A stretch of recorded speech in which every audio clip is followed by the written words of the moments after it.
yesterday. Thank you. Way better compared to the past 2 days, I would say. All right. So how's everyone doing? All good? Because what day is today? That's right. Because when it is Friday, everything's better. Am I right? All right. So before we get into the payment innovation showcase day 2, what we're going to have and all, right? Just a quick introduction. Of course, we have 2 speed pitching sessions and one amazing opening remark waiting for you all. And we are going to be ending the day 2 of payment innovation showcase with a panel session, of course. So everything is coming up for you. So be excited, stay tuned, you know. But also remember to take as many photos and videos as you could. Who posted about PayNet yesterday? Okay, all right. So did anyone hashtag PDPW? Then I can go and check if you posted. So you all have the confidence that you posted. All right. So before we get into the showcase, I'm just going to be asking for volunteer again. Are you morning? She's asking for volunteer. No volunteer. Any volunteer? So pointing at your friends. So no volunteer means I thought I'll come and speak to you lah. Can I have the mic? Ayyo, she's coming now. Everyone is looking at your phone now, right? Really, you won't, if you don't trust me, you can come up here, you know, see my perspective, everyone will go like, your phone. It's okay, it's fine. Right, so I'm sure the digital PayNet digital payment week has been amazing. You know, it's been day 3. It's the camera is taking me, so I thought I'd stand here for a while and speak to the camera. Hi. All right, so it's amazing how 3 days gone by very fast. Am I right? So you're from PayNet? Okay, so I don't disturb you. Kidding, I'll come back. So, hi, please introduce yourself. You don't want to talk to me? I'm very friendly. No, it's okay. Hi, I'm Nurayati from Suri Inspirasi. Suri Inspirasi. Yes. So is it your first time here, or were you here yesterday? No. Oh, you were not here yesterday. So it's a shock for you that I come to you today, right? Yes. I'm so sorry. That's all right. So you only signed up for day 3, is it? Yeah. Yes. Oh, okay. All right. So we have pitching sessions coming up, and we have an exciting panel coming up as well. So what is your expectation for today? I'm thrilled to see the pitch from Suri Inspirasi today. So for her, I wish her the best, and I'm here to support her. Wow, she's here to support her friend. Give a round of applause. Thank you so much. Please, is it a tea or coffee? Coffee. I'm not a coffee person. Any non-coffee person in the house? No? Everybody loves coffee? All right, so I'm a tea person. So let's just walk around. Should I, boss, should I ask PayNet people or should I ignore them? Up to me. All right, so let's ask PayNet people. Let's disturb them. Hi. Hi. Please Hi. introduce yourself. My name is Angie. I'm so lucky. You're to be very lucky selected today. by you. So you're part of PayNet? Yes. So were you here yesterday? No. First day and today. All right, I'm here, so yeah. I'm so sorry for attacking people who came for the first day. So it might not be a good experience for you, but I'm very friendly. Trust me, you'll understand by the I end of trust the day. you. So tell me, what is your expectation for today? What are you Uh, looking forward to learn? The next is always the best, so I always expect the best. So she think, gave yeah. us a code instead. So thank you, Angie. Thank you so much. So who was here yesterday? I seem to be picking everyone who were not here yesterday. Let's walk around. Where's my friend, huh? Lorna, hi Lorna. Lorna's my friend. She's here all 3 days. Give a round of applause for Lorna. She full attendance. Please. Yeah, thank you very much. She- Very she- supportive from Hong Leong Bank. Yeah. She was very shy when I brought her to the stage for the first day, you know, to speak, to ask her, to share a bit and all. Look at her. 3rd day, she is voluntarily saying that, you know, Hong Leong, we are supportive. Yes. All right, thank you, Luna. So what is your expectation for today? Nothing lesser than yesterday nor the first day. Oh, you all are very panda in keeping it short, huh? I like that. Okay, thank you. Thank you. Give a round of applause, please, to Luna. All right, should I ask one of the boss here? All of you are boss. Ask that guys, huh? Everyone is scaring away. Be scary, lah, boss. Hi. So I saw you all 3 days also. Boss, please, boss. Yes. Please introduce yourself. I'm Boy from Internal Audit, PayNet. Okay. Hi. So I'm sure you were here all 3 days, and Yeah. it's amazing what PayNet is doing. As I hear what PayNet is doing this 3 days and how you guys, set it out to let the public know what we're doing, what you guys are doing. It's amazing to listen to it. And I think I was even telling Azlina that I didn't know PayNet is doing this much until I attend this conference. You know. Correct. So it's amazing. So please tell us these 3 days, how was it for you being part of PayNet? And your perspective, please. Yeah, I'm very proud. I think this is a very good so-called week. Okay, and then I think we got more activities over the weekends, right? I think this is introduced, let more public know about the payments, digital payments. So glad to see there's a lot of those entrepreneur, right? So many products, they are so brilliant and amazing. Right. All right. Indeed amazing. A huge round of applause, please. Thank you. Thank you, boss. Sorry. All right. So we have last one person to hunt down today. One more. I saw someone just wore their mask. Don't come to me. Hi. I think she's also new. First day today. No, I was here yesterday. Oh, okay. So good choice then. Please tell me, how is Payment Innovation Showcase for you? Because you're here for day 1 and day 2. I wasn't here for day 1. I was here yesterday. No, Payment Innovation Showcase. Oh yeah, sorry. yesterday, yeah. Today is day 2. Day 1 was I the got summit. confused. Okay. It was really interesting because everything was like a whole new world to me, and I pretty much really enjoyed it, and really looking forward to today as well because everything exceeded my expectations. And yeah, I'm Where excited. are you from? I'm from Finexis. Your name? Ayuni. Ayuni. Yeah. All right. Nice to meet you, Ayuni. Thank you Nice so to meet much, you and too. I hope you enjoyed today as well. I hope we meet your expectation today as well. All right. Thank you. Let's give a huge round of applause for all of yourself for making it today on this beautiful Friday. All right. So without further ado, just a quick housekeeping rule, like I'll always tell every day. So if your phone is not on silent mode, I think today, right now it's time you put that in the silent mode. Yesterday, although I announced the rule, there was an alarm ringing. Did you all heard? No? You all didn't hear? It happens. I'll tell this housekeeping rule in the morning every single day, but still towards the lunch or towards evening, there'll be an alarm going. iPhone alarm some more. You know how loud iPhone alarm is? You all know, right? So it went off yesterday towards the evening. I was like, happens. So it happens. So please switch your mobile phone into silent mode. And wear your tags at all times. And we are also live streaming on PayNet's YouTube channel. So if you like to watch it live, you can head to www.paynetweek.com as well.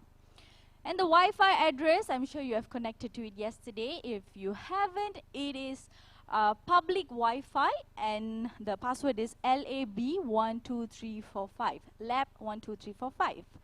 All right, so are we ready to begin? A bit more. Are we ready to begin? So I want all your coffee and tea to talk to me. All right, 3, 2, 1, are we ready? Thank you. All right. To open today, to get it started, with a quick recap of day 1 and setting a context for day, what are we going to be doing today? So I'm going to be inviting a very, very special opening remark from the Senior Director, Strategy and ESG PayNet, Azlina Idris. A huge round of applause, ladies and gentlemen. Hi, good morning everyone. Assalamualaikum warahmatullah. How's everybody? Good. Enjoying it? Good. So now we have more for you. Now, for today, I'm just going to cover three things. An instant repay, a bit tacky, pay forward, as well as today's remit. Notice how it kind of like has a pay flavor to it. Right. So I've stolen Farhan's slide. Right. He set the context yesterday, where he covered the ecosystem innovations that we have gone through. And then for today, there will be innovation for inclusion. Now, what happened yesterday? Just to give a quick recap for those of us who was not here, right? Now, the first half of the day, very challenging for me to summarize because a lot was going on, right? So, we started off with IDEMIA. IDEMIA gave us loads of good insights, good information around what's happening in payments right around the world, right? So what I can summarize from there is that ESG is there. It's beginning to take shape. So does blockchain, composable technology, cloud, and tokenization. That's the near term, right? And medium to longer term, there's also this issue about identity convergence, hyper-personalization, digital first, and open data. That's what's shaping the digital payment space right around us. Then we pivot into AWS, and AWS shared with us a very good insight on the amazing and the famous Amazon flywheel. And he gave 10 pointers on what is it about the flywheel that could accelerate financial services. He gave 10 points. But what resonated with me is that RPP is not a product. It's a facilitator, right? The other one is that portable identities as verifiable credentials, and the challenges around banks and unbanks in terms of how data is supposed to be shared, right? So that's Amazon. Then we pivot into Gojek.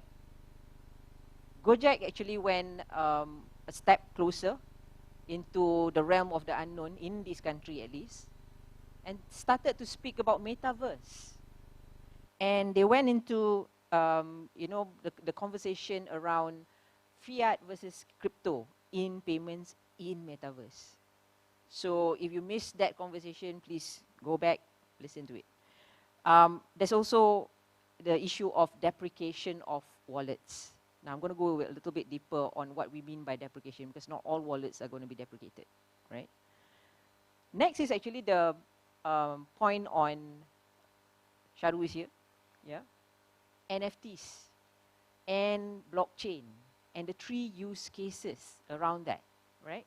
So there's loyalty programs powered by NFT, customer experience and engagement in ticketing industry, so much for Coldplay scalpers, and carbon credits, again, some ESG flavor in there. And she also made a point about blockchain being more sustainable these days, right? And there's also this thing about the convergence between retail CBDC and purpose-bound money, where you see programmable payments into programmable money into retail CBDC. And that's Project Orchid that's happening just down the border. Yeah. So retail CBDC, whilst we wait and see here, something is happening down south, right? And lastly, we heard a success story where we actually started off with this particular fintech when we first dabbled. Paynet actually started to work with SoftSpace way back in 2018. It's the very first fintech that we worked with. Now they are actually present in 23 countries, working across 70 financial institutions, including PayPal, including Tyro in Australia, which is actually a digital neobank, right? So that's the first afternoon, filled with loads of information, right? And then we went on to the Participants Innovation Showcase. We had two. We were supposed to have four, but two unfortunately had some other engagements. Jagjit actually spoke about how collaboration and partnership via API is actually the new oil. And you're looking at algorithm-based products, you're looking at growing sticky deposits via working with non-bank financial institutions. She shared about how merchant trade is actually being accessed through mBank and, you know, getting the remittance from migrant workers as a deposit via merchant trade. And we also hear from Kerlek. Kerlek is also somebody that we worked with closely. Another success story, started in 2018. Now it's been acquired by Razorpay of India. And 680 million GTV, that's not a typo, yeah? All in the space of 5 years. So if somebody were to think that innovation is not happening in this country, think again. And then we move into tech for frictionless customer experience. And this is where Lisi, PayX, which are two of our graduates of the PayNet Digital Payments Accelerator Program in 2022, did their pitches, right? And there's also AksaiPay, who solved the problem of supply chain that is actually cash intensive by they themselves providing the supply chain, you know, financing, short term, right? So that's day one, and day one of the Payments Innovation Summit. And then what are the resonating themes? First is about digital wallets. We now know that pass-through could very well be the way to go. Because when you have funded and closed wallets, the issue of survival becomes more apparent. Right? Passing through and having it more, you know, accessible to all sorts of other payment means or funding means is actually the wave of parties outside Malaysia. Right? Next is actually the proportional regulation. We heard a lot about that. One size fits all just doesn't fit all, right? To facilitate innovation, we have to be proportional. And the other thing about it is, you know, domestic scheme.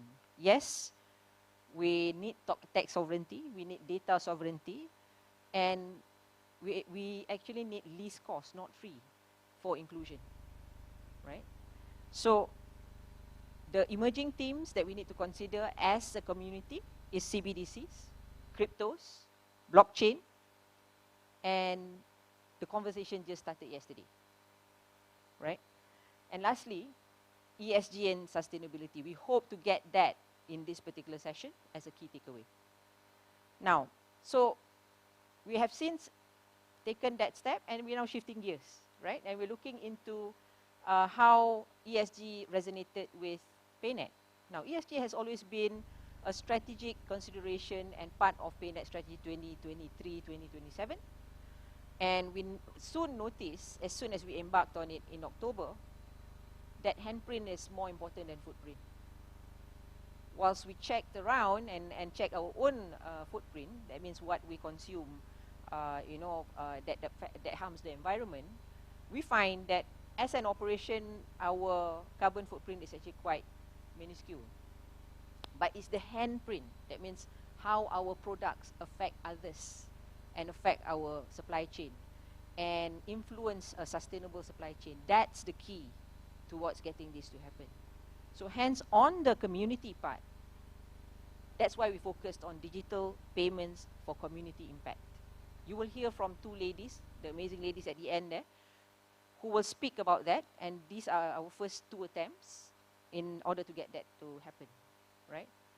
And the other thing is that governance, data, and the responsible use of data as well as integrity is key in having ESG implementation to be successful, right?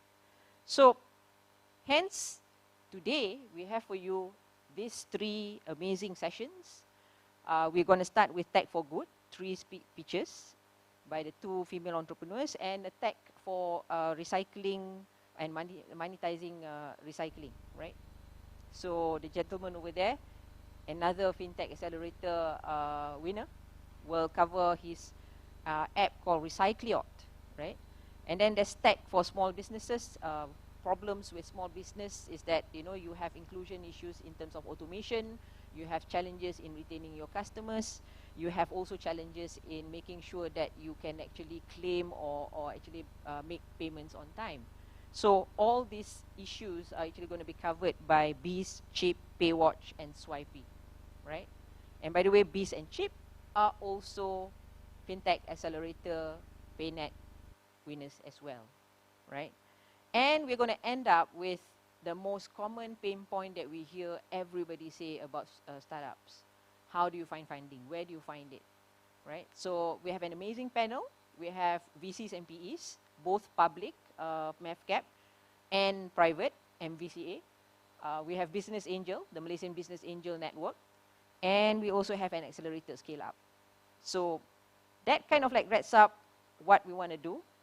And the intent and the key takeaway or the outcome that we want from here is that for ESG to not be a coincidence, we want it not also to be serendipitous, we want it to be intentional.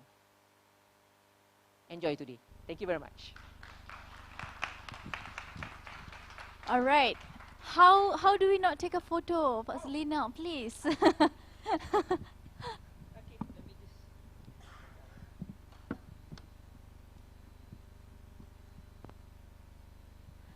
All right, let's give a huge round of applause, please, for the opening remark. Amazing opening remarks from Azlina. And like she mentioned, today we are back for speed pitching, and today we're going to be doing for tech for good. Right. In recent years, if you notice, there's been a growing recognition of the importance of leveraging technology to address environmental challenges and promote diversity, equity, and inclusion. Tech for good is definitely the theme that you're looking for if you like to look at the future, for instance. So to open the session, let's welcome on stage the managing director of an app that allows us to monetize recycling easily. You know, they are one of the winners of the 2022 PayNet FinTech Accelerator program as well. So they deserve a special round of applause, of course. But before, yes, please. They deserve a special round of applause.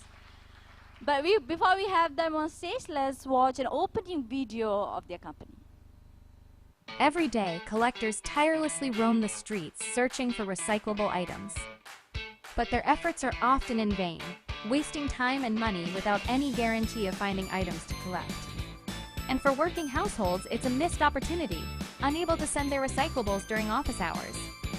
Did you know that recycling can generate money? It's true, but many of us are unaware of its benefits. Malaysia is among the lowest recycling rate countries in the world, with only 5% of Malaysians actively participating. Introducing Recycliate, making recycling effortless and effective.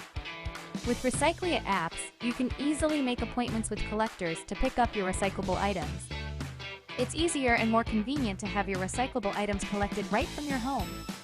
Plus, you can cash out your rewards. Let's increase recycling participation with Recycliate, the innovative solution to boost Malaysia's recycling activities. Let's work together to make the earth green again. Download Recycliate now, and let's make recycling effortless and effective. All right, ladies and gentlemen, let's welcome all the way from Ipoh, Faris Razali, Managing Director of Pasca Jaya.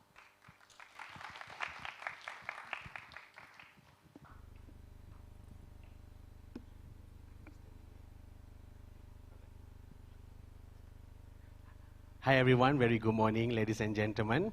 My name is Faris Razali and today I'm representing Pasca Jaya Sdn Bhd to introduce you our startup apps called Recycliate, making recycle effortless and effective. Before I begin, I want to start to give a very thank you to the PayNet for this opportunity and that opportunity they give us in the FinTech e-payment accelerator program last year. And I'm proudly want to say with their help, we have successfully developed the apps and our apps will be launched soon.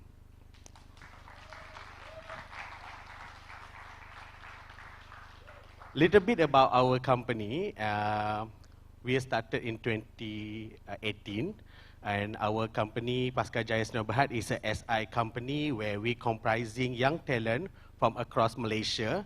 And with the high technology that we have, we try to connect the correlation between the technology and environment. So that's why we start the startup called Recyclot. So what is this Recyclot is about? Actually, Recyclot is a combination of the concept between recycle and IoT, Internet of Things, where IoT can enable the automation, reduce labor costs, minimize waste, improve service delivery, and offer a transparency in transaction. As you can see from the video that we showed before, there are so many recycle problems that we face today, and one of them is because we're still using the traditional way in handling recycle activity in Malaysia. If you still remember how the lorry that will come from home to home calling for surat khabar lama, tilam lama and everything, yeah, it still exists until now. So the recycle waste of this traditional waste is not efficient, and the collectors, the lorry that come from home to home, do not get a guarantee of collecting items that they want to recycle.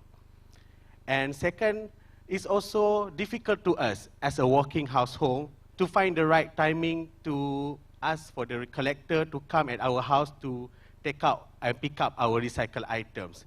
And some of us have no idea at all where is the recycle center that nearby in our area, right?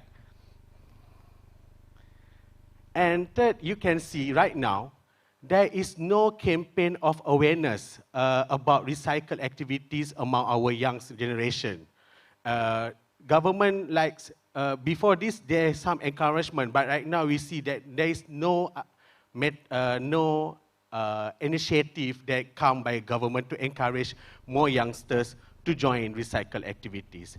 And for your information, right now, Malaysia is among the lowest recycling rate participation in the world, where only 5% that actively participate. In order to shifting toward a sustainable consumption and to achieve urbanization and a smart city, now we need to see waste as a valuable resources. Currently, Malaysia has generated over like 13,000 tons of waste daily. And with the low recycling rates, most of our waste are going to the landfills. We need to identify the obstacle and opportunity to sustainable consumption and waste management planning. That's why we have come out with the Recyclot apps, and this is how our apps will work. Okay, after you download the apps, and you will see this, the home page, we put some like action button. You can see in front of there, we put some coin collection that you have been collecting when you participate in a recycling activity. And if you click that button, you can see the transaction. And other action button is you can cash out your coins and you can start recycling. For starter, we click the start button. After you start the recycle button, you will get to choose which category of items that you want to recycle. And for example, if you choose to collect metals, after that you need to fill the form by choosing what is the type of a metal that you want to recycle and put the weight of its time estimation. And you can also add on to the basket any more items that you want to recycle. After you finish out all the items that you want to recycle, then you need to put your address, where is the location pickup that you are preferred, either your office or your home. You can just put your address, or you can use our integrated maps to pinpoint your location. After you confirming your pickup location, you can just select what is your preferred date and time that you want the collector to come. But just want to make sure this date and time is only a suggestion to the collector. After collector receive your request, they will confirm back their availability time and date to pick up your item. After all that, you just confirm your recycle and you are finished to submit your request. To make recycle more interesting and interactive, what we are doing in our apps is we using your pickup location and try to identify the availability recycle center nearby your area. So we will try to find as many as we can, and we send your request to them. So what the recycle center will do, they will offer you how many coins that they want to give you to collect your recycle items, and they also will suggest what is their availability date and time. After confirming all the collectors after a period of time, we'll push up notification to you again in our activities part. And if you click this button, you will get the list of a bidder from the recycle center around your area. So as a user, you got two options here.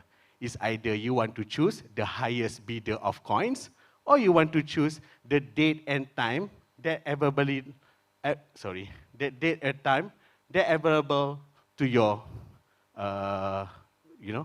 your time. So after confirming and select the confirm bidder,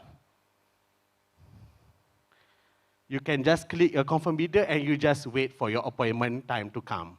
Okay, after recycle, the collector come to your house and collect your items, what the recycle will do, they will calculate back your actual weight estimation of recycled items and your actual coins that you will receive. Okay, after you confirm with the recycled coins that you will receive, then the coins will be transferred to your account. After several times you doing a recycle activity with recycler, maybe one time you say that you want to redeem your coins, and you can do so. Just click the cash out reward buttons, and then you can put how many coins that you want to redeem.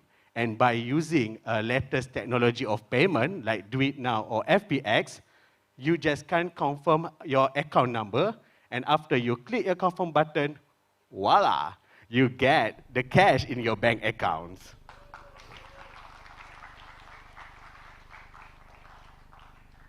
Other than that, we also still showing the all transparency transaction of your coin, either deposit or withdraw that you are doing in the apps, and we also help you to keep track your record of your recycle activities.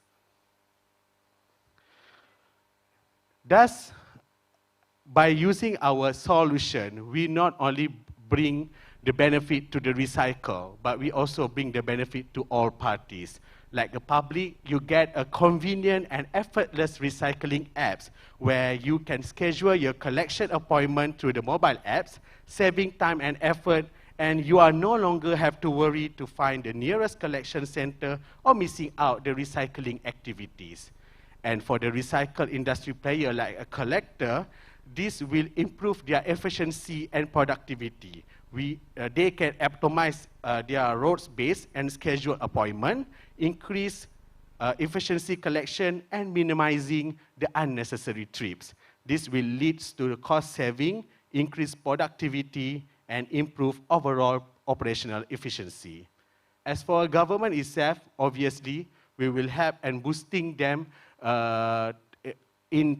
in recycling rates, and we will try to increase more individuals to participate in recycling activity. And this significantly will lead to the volume of recyclable material collecting and reduce the amount of waste that we send to the landfills.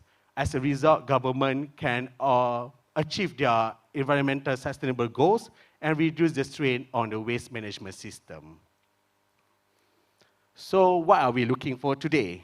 Okay, we are looking for any collaboration, and we are open for partnership because we believe that collaboration is the key to achieve the mission that we are working out today. We invited all the stakeholders, including local authorities, NGOs, and businesses to join force with us, because by collaborating with us, you not only contribute to more sustainable future, but you're also making a positive impact on the environment. After launching the apps, what we are trying to do next is we are seeking for the marketing partners, and we want to do more commercial parts because we want to approach more people in Malaysia and bring back the awareness about recycle and use Recycleot as a platform. And lastly, we're still looking forward for the funding opportunities because we want to upgrade and enhance our technology so that we still can up to date and our apps can be used in the long term. In conclusion, let's accelerating the recycling revolution with us. By investing in Recycleot, you're not only supporting a sustainable business, but also contributing to a cleaner and healthy environment. Thank you. All right. Thank you so much. So when did you come from Ipoh? Yeah, I come from Ipoh. This morning? Oh, yesterday. Oh, yesterday. Okay. So, is there any questions that we can take up one or two questions? So, if there's any question you'd like to ask him, you can raise your hand.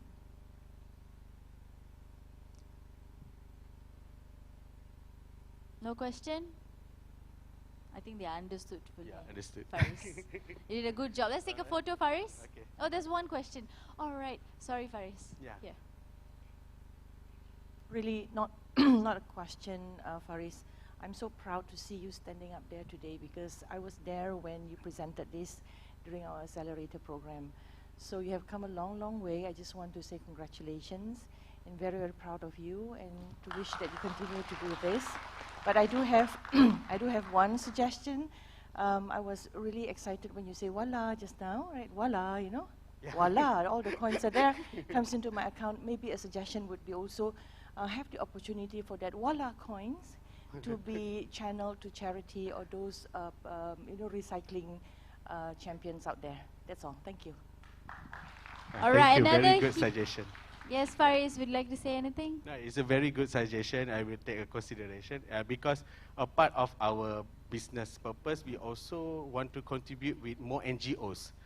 When we also planning to support them, and as you can see from our homepage part, in below there, we put some link of articles, and we are supporting all the activities and all the news that regarding about recycle and green environment. So that's what we are trying to do. Thank you very much. All right. Photo? All right, let's give another huge round of applause for Faris. I think everyone from PayNet is very proud to see Faris being on stage right now. So if you like to tell anything to the presenter, you can as well. You can request for the mic as well. So if you don't have any question, you can do that as well. All right, so the next startup is a female-owned 0% financing platform. And that actually helps female micro-entrepreneurs scale their businesses. And they received funding support as well from PayNet to fund 30 female entrepreneurs last year. And yes, without further ado, let's watch an opening video of Mad Cash first. I'm from MadCash. We are a fintech that funds women entrepreneurs, especially those in running micro businesses. We started in April 2020, right after the lockdown. In the MadCash program, what we do is first we profile the women that we can help, and then once we've done the profiling, what we do is we also look at programs that can help them grow their business. Azurhan is one of the ladies that we chose for the PayNet cohort, and the reason that we chose her was we saw the potential in herself to grow as well as in her business to be more established. So what we hope to be able to do is to help more women, not just in Malaysia but around the region, to be able to use the concept of 0% funding. So this is how we help women everywhere, and also we have a network of women who come back to help. So if you're an established woman running a business, please come and join us as our mentor. And if you are an aspiring women entrepreneur, then please come and join us in the program MadCash. Give it up for the founder of MadCash, Nur Aiza Samsul Baharin. Good morning, everyone. My name is Aiza. Thank you so much for being here today. So I'm going to introduce our fintech.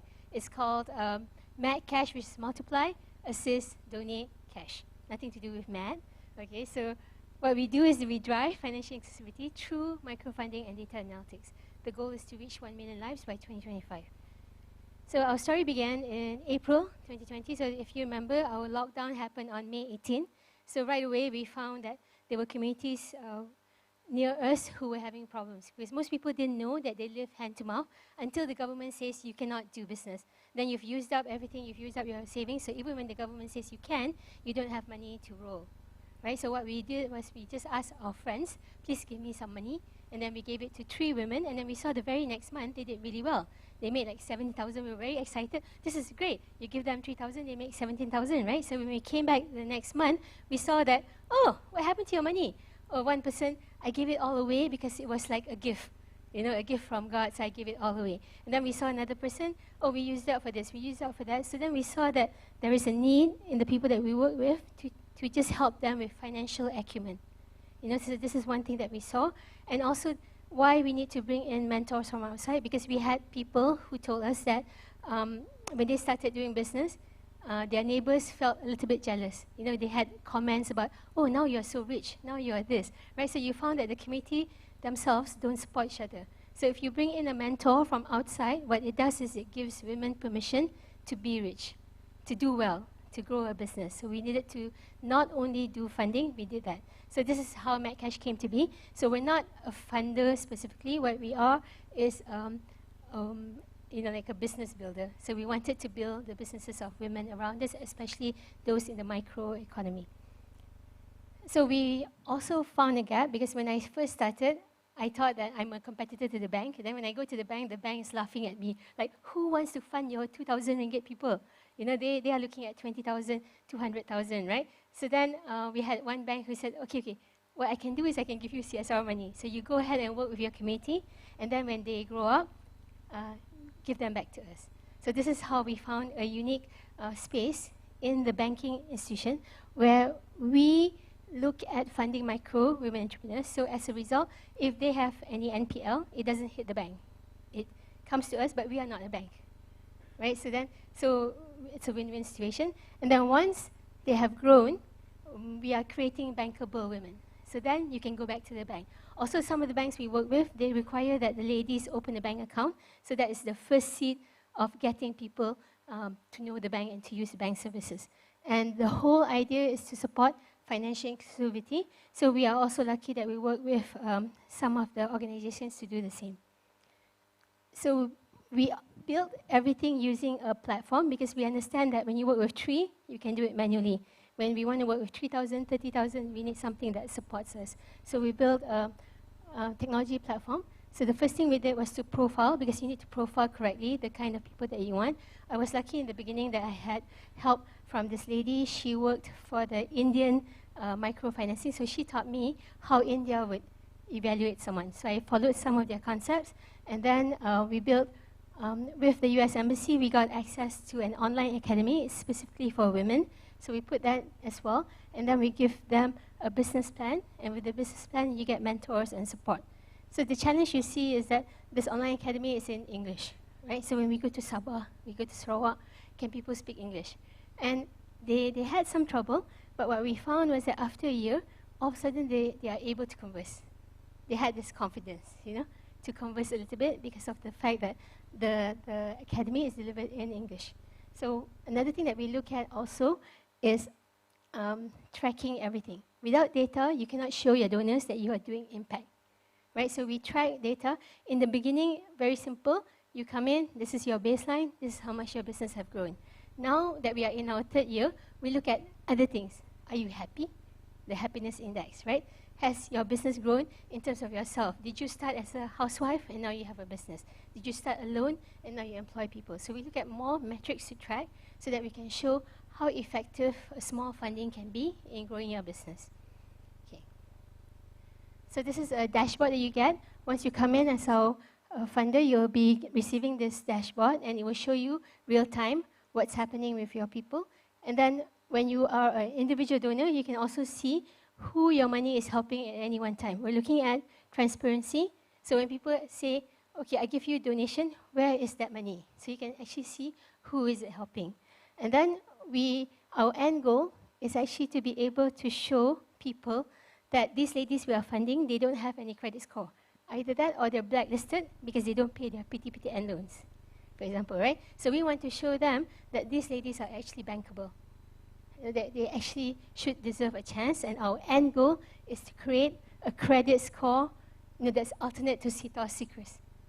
It's called MacCash. Okay. And we hope a bank will back us out so that it becomes MacCash plus one bank to back us up. All right. So the reason we're in this is because there's at least 252 million women entrepreneurs worldwide. So this is data from like 5 years ago. So we are targeting 1.2 million borrowers in Malaysia, and the loan size is 1 billion. So we actually do this loan at 0%. So we don't make any interest from the loan. What we do is that we're looking at, once these ladies grow up, can we give them peripheral services? Can we give them microinsurance? Can we give them services that's related to women? Health services, family services. So these are the things that we look at upscaling once our ladies have enough income to start purchasing higher things. So this is the story of Irene. So she started with us in August 2020. We gave her only 1K. At that time, she was planting these herbs, rosemary, thyme, which they don't use in Sabah. They use it only as a perfume. It smells good, right? So they didn't know that it's actually used by other people to make food.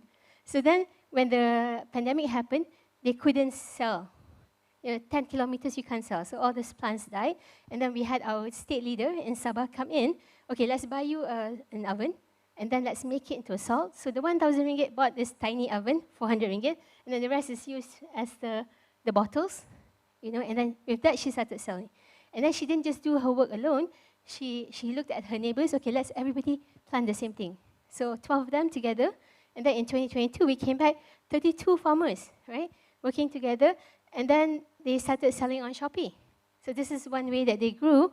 And when we came back this year, 70 farmers. Actually, this year was the first time we saw them because we only worked with them online because it was the pandemic, right? So this was the first time we saw them, and then we were so impressed. She won the Shell LifeWire Global Entrepreneurship Award. She got money from Yasser Hasanah, Aziata Foundation. Thankfully, she still said it was because MacCash started with me in the beginning, right? So that's how we show.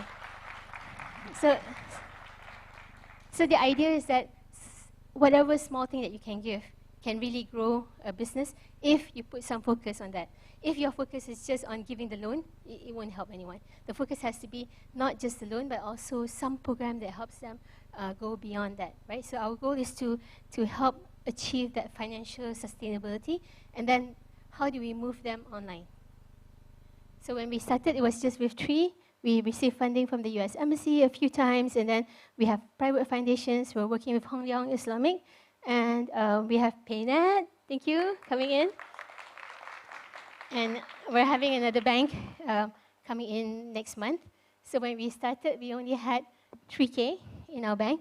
So we received our latest funding, 2.7 million, so we'll have 3.2. So in April, we had only 3K, now we have 3.2 million that we started with, and we should be able to help at least 1,000 women. So when we saw the data also, it's not that every single person made money, right? So we had like maybe 35% made money, the rest was status quo, and maybe another 20% actually had to pivot their business. But overall, the cohort grew, and then we have seen so far every single person pay back.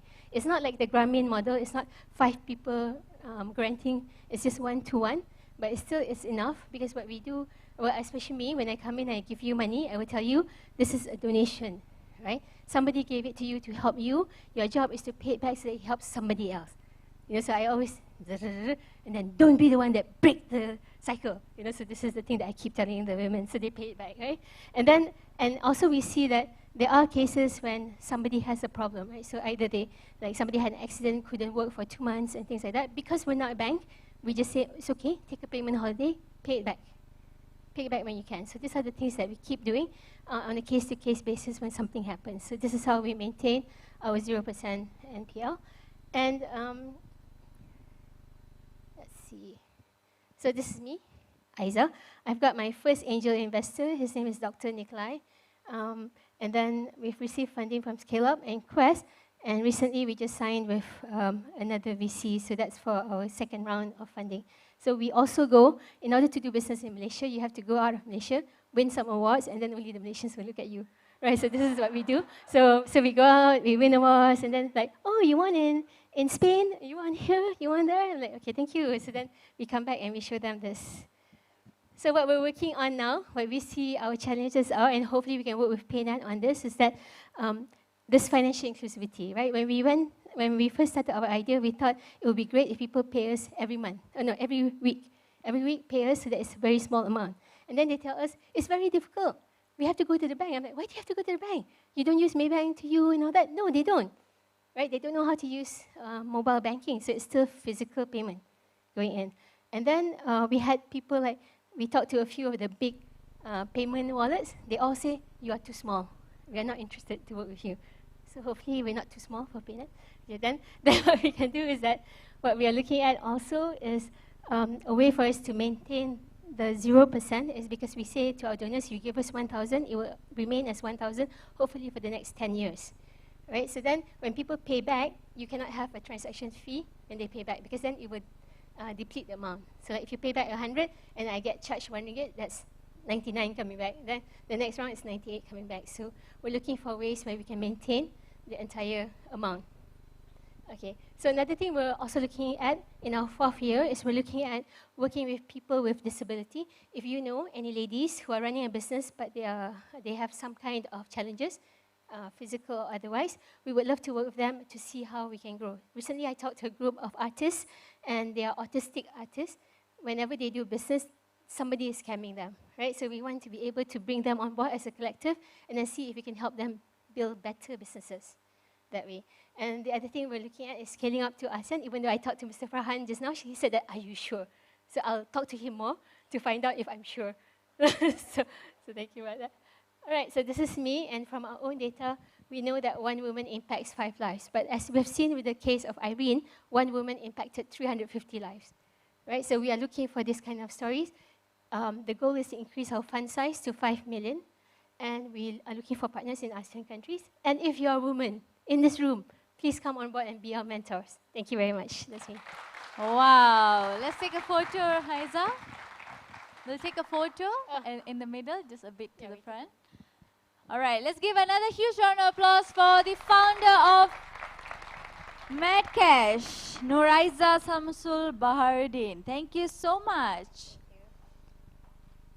Thanks for the pitching as well. Everyone, another huge round of applause, please.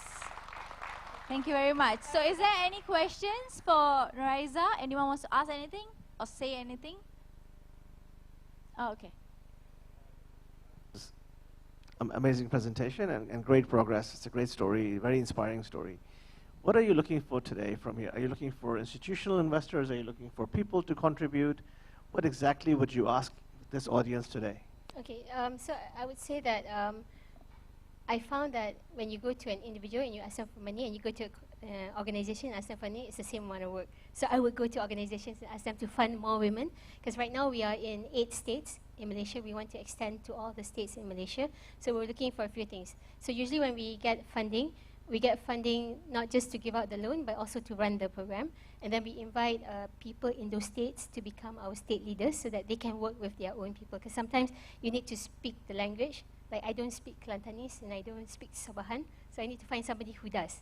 Right? So I'm looking for those people to come in. And if you don't have any money and all that, come in as a mentor.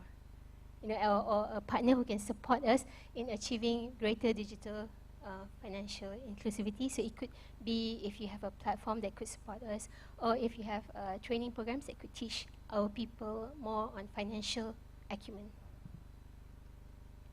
All right. Any more questions? No. All right. Thank you. Thank you very much. Another round of applause, please. Thank you so much. All right. So moving on to our final pitching for the first session today. We have another speed pitching session later as well. Right, so the next startups that's going to come on board is a social enterprise that has just started collaborating with PayNet, and they are currently undergoing a digital transformation, so you'll hear it from them. So before that, let's watch an opening video of... My name is Salina Ahmad. People always call me Sally. I'm the founder of Suri. Suri is a social enterprise. We help and empower struggling single mothers by making and selling handmade bags. Setiap bag kita ni, you tak akan dapat style yang sama. People don't understand single mother. It's not that they want charity. Mereka tak nak pun bantuan ni. But they want support. So they are committed. They datang hari-hari. Usually what we do is that we work through normal working hours 5 days a week. Our product is different and unique. Why I say that?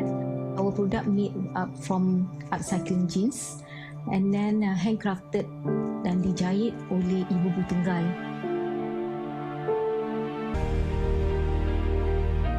Nowadays, masih lagi kurang kefahaman tentang social enterprise. We don't just rely on donations. We focus on sustainability. Kalau company tu tak ada profit, macam mana nak membantu orang lain? After the single mothers joined Suri for the past 2 years, I'm so happy that their attitude have totally changed.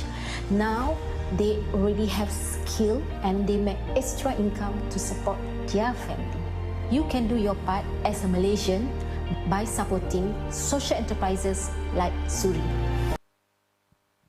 Ladies and gentlemen, let's welcome on stage Sally, the founder of Suri Lifestyle.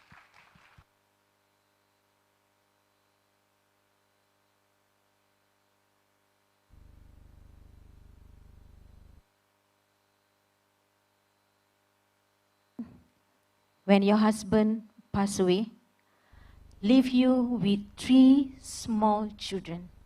At the same time, you are expecting your 4th child.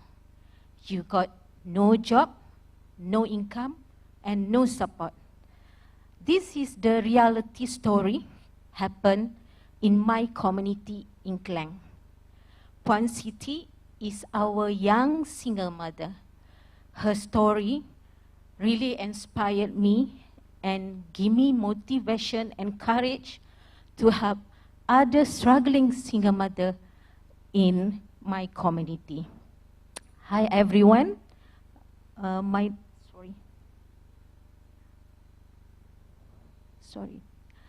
name is Salina Ahmad. People used to call me Sally. I'm the founder of Suri Lifestyle. As you know, Suri is a Malaysian social enterprise. We work and empower struggling single mother in my community in Klang. What we do, we making and selling handmade, right now people call it sustainable product from upcycling denim. We also focus on environmental issue. Currently, we employ 30 mothers who work as a full-time and part-time. They work 16 hours a week from no income. Currently, they generate income extra 1,500 to 2,500 every month. From no skill, they already have skill. From no certification, 10 our mothers obtain Malaysian skill certification. Right now, they are become our coach and also our mentor. Total, we already train more than 100 single mother in our community, and 30 mothers no more rely on financial aid. For the past 5 years, with our recycling campaign until today, we managed to collect more than 30,000 pair of denim, equivalent to 45,000 kg, and 63,000 product produced, and 30 mothers employed, and more than 100 mothers that we already trained, and 40 business collaboration between a corporate and also government. Our circular economy business from recycling campaign to the sorting process, and we have our standard SOP hygiene process to design, cutting, sewing, and to the end user and distribution channel. 2019, we launched our first sustainable salvage collection. You can see now we doing kimono, sandal, even home decor, baby blanket, t-shirt, and many more. And how big is sustainable fashion industry? From the market value is growing industry, expected will be grow 5 times faster. And as you know, fast fashion industry is a textile industry, is the second most polluting industry in the world before oil industry.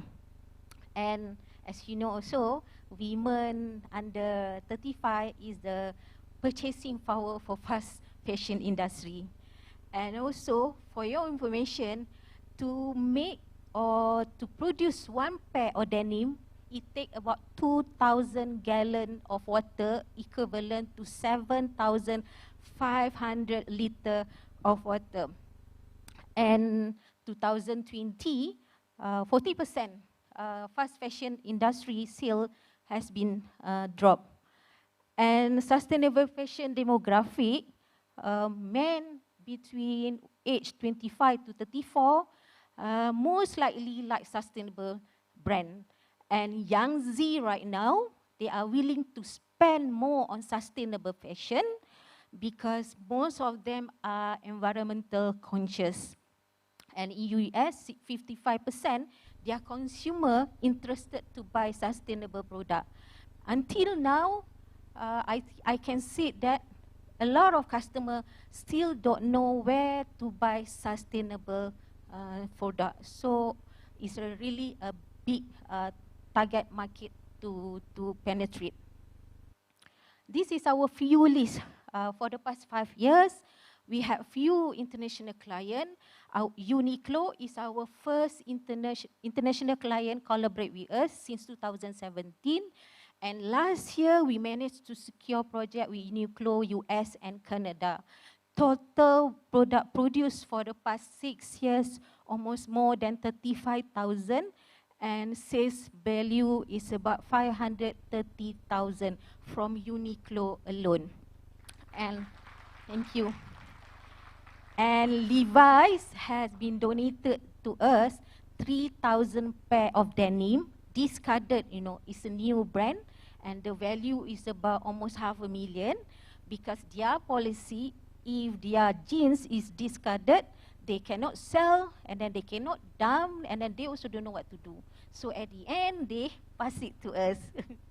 So kalau if I want to sell, also I can make money, but we never do that. So we also collaborate with SSBC, sponsor us for training for the marginalized women. And we also take challenge from the Grab, as you know, the runner Grab. So we do a lot of design bag for runner, but it's quite tough to do design for runner bag. And DHL, some other also few company international that we've been collaborate for the past 6 years. This is our sustainable product sale for the past 5-6 years. 80% is go for product and 20% it will go for training. And our sales dropped during pandemic in 2020. So alhamdulillah, for the past 6 years, the sale going grow, and people now, the community, even the government, the local agency now accept the sustainable product. This is some of our recognition that we received. Last year, December, in Cambodia, that is our first international award that we received for ASEAN India Grassroots Innovation Competition. And we also, the first social enterprise company in 2020, received Kuala Lumpur Fashion Week Award under Sustainable Fashion. Thank you. And 2020, our company has been accredited as a social enterprise by Ministry of Finance, and then some other award from Star Foundation. And we actually start our journey as a social enterprise when we enter Magic Accelerator Program and Malaysian Innovation Malaysia. So that is our journey as a social enterprise since 6 years. Halfway through a decade. Okay, sustainable handcraft breathing new life, Masuri lifestyle. Okay, tomorrow is our first day, our journey, Suri community expansion in Langkawi. So, and together with PNET, Alhamdulillah, PNET will collaboration with us. We will train 100 single mother in Langkawi. And we also focus on environment sustainable product. But in Klang, we focus on denim, as you can see. But in Langkawi, we will focus on different material. So we also plan to grow sustainable natural dye farm in Pulau Tuba in Langkawi. Pulau Tuba is another pulau in Langkawi, the only pulau. So in Langkawi, they have 100 of island. So only 2 islands only got people. The rest, no people. So in Pulau Tuba, they have about 500 family communities. It's a very small island. It's a very beautiful island. And we will work with the community in Pulau Tuba. And the few collaboration with stakeholder, with hotelier, with the local community, and also together with PNET, inshallah. What's next for Suri? As you know, we having very difficult hassle every time for the past 6 years to provide data and also impact report to our stakeholder, client, and also customer, because we do it manually. But we want to start digitalization for Suri in Langkawi, so that it make it our social enterprise to grow and further.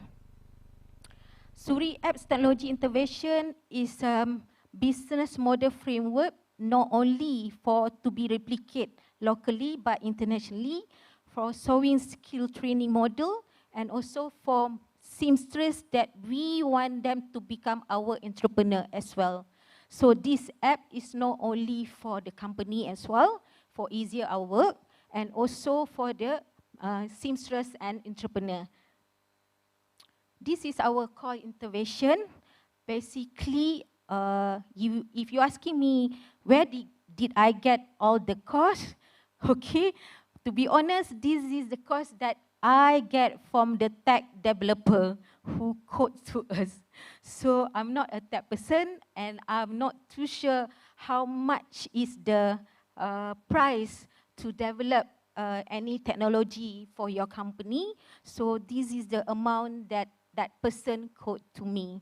So for us to bring Suri for the next level, so and to bring Suri to another state, I think technology digitalization for Suri is very important to us. And what we are looking for, funding for Suri technology intervention, collaboration partner, international retail outlet, and also international social collaboration. Thank you. All right, huge round of applause for Sally. Sally, can we take a photo, please? Just front. All right, if anyone have any question for Sally, please, you can raise your hand and we'll pass you the microphone. Or if you'd like to say anything to Sally, you can raise your hand as well. Any question for Sally or Suri lifestyle? No, okay, we're good. All right, thank you everyone. Thank you, Sally. Right, yes, another huge round of applause, please.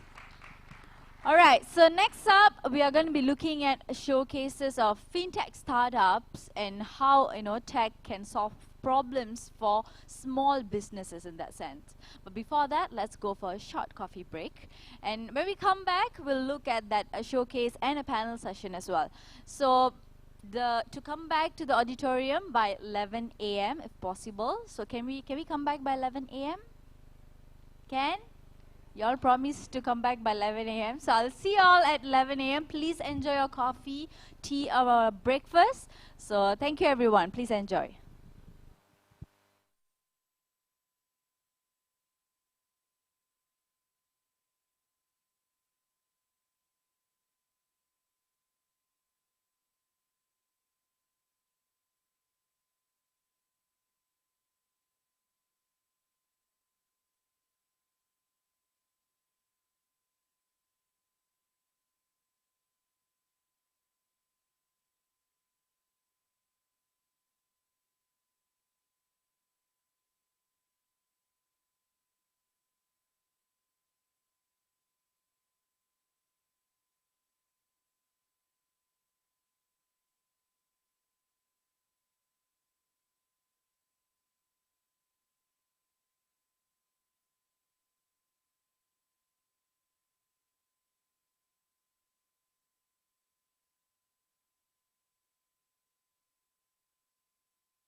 late. By right now, you should have known. But can we give a round of applause for row 1, 2, 3, row 5 and 6? They were very punctual. So give a round of applause, lah. Give some credit for the 5th and 6th row. I'm watching, okay? Welcome back, Gary. All right.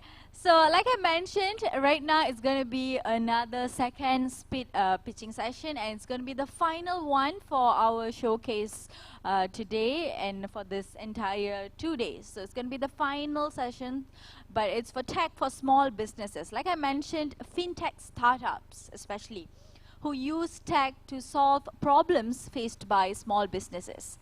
So one of the biggest problems faced by small businesses is automation. And by providing innovative solutions and digital tools, these startups are empowering small businesses with enhanced financial services.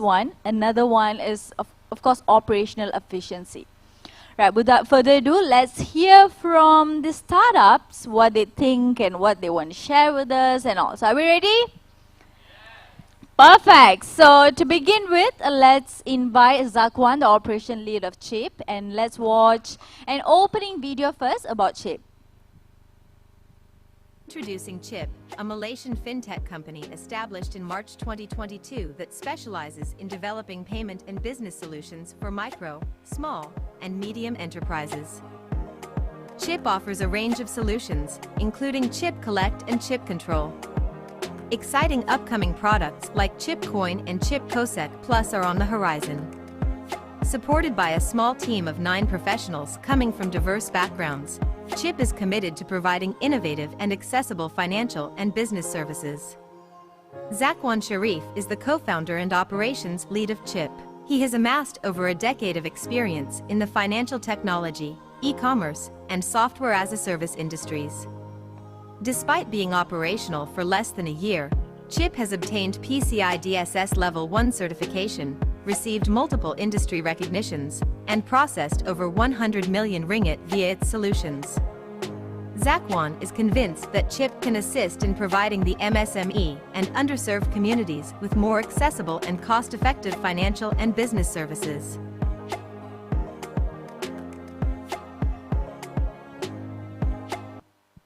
Right, let's give a huge round of applause and welcome the operation lead of Chip, Zakwan. A bit more, clap lah. Is that all we can do? Yes. Thank you so much. Thank you. So a very good morning to everyone. So let me just start a little bit about clarifying. When you see in the video, if you pay attention, you will see that it said that we established in March 2022. But then the narrator said that within less than a year. So just to clarify a little bit, we started operating in October last year. Established the company back in March, and then we spent some time to build the solutions, get certifications, etc. And then we finally launched it in October. After the PayNet Accelerator program last year. So I want to take the chance here to express my gratitude to PayNet and the participating banking partners that have been supporting us to grow at this rate and still helping us to keep growing. And to give you a little bit more about what do we do, we are essentially a payment and business solutions platform. So what does it mean by that is we are passionate about building products and solutions to enable digitization within these 5 key areas. We've looked into online, digitizing online, offline, expense management, treasury, and also digital COSEC. So basically these 5 areas, 5 key areas, are what are the common elements within any businesses at any sizes. And our focus has always been towards enabling digitization for micro, small and medium enterprises. So how do we do that? We focus on digitization by building 4 modules, and there are multiple products within each module. So we focus on, we have a module that focus on collection, expense management, treasury management, and digital company secretary. But for today, I'm going to share with you about one of the products within our expense management. So when we talk about the spending, the expenses that a micro SME would do, normally they will have different type of spending compared to corporates. A bit similar, but smaller in terms of nature and ticket size. So, majority of the payment would go to payment to their vendor. Aside from salary, they will need to pay their vendor, pay to their agents, and then they would do small transactions, petty cash, like buying food, buying grocery, buying pantry stock, buying stationery. Normally, micro SME will spend on online ads or SaaS subscription.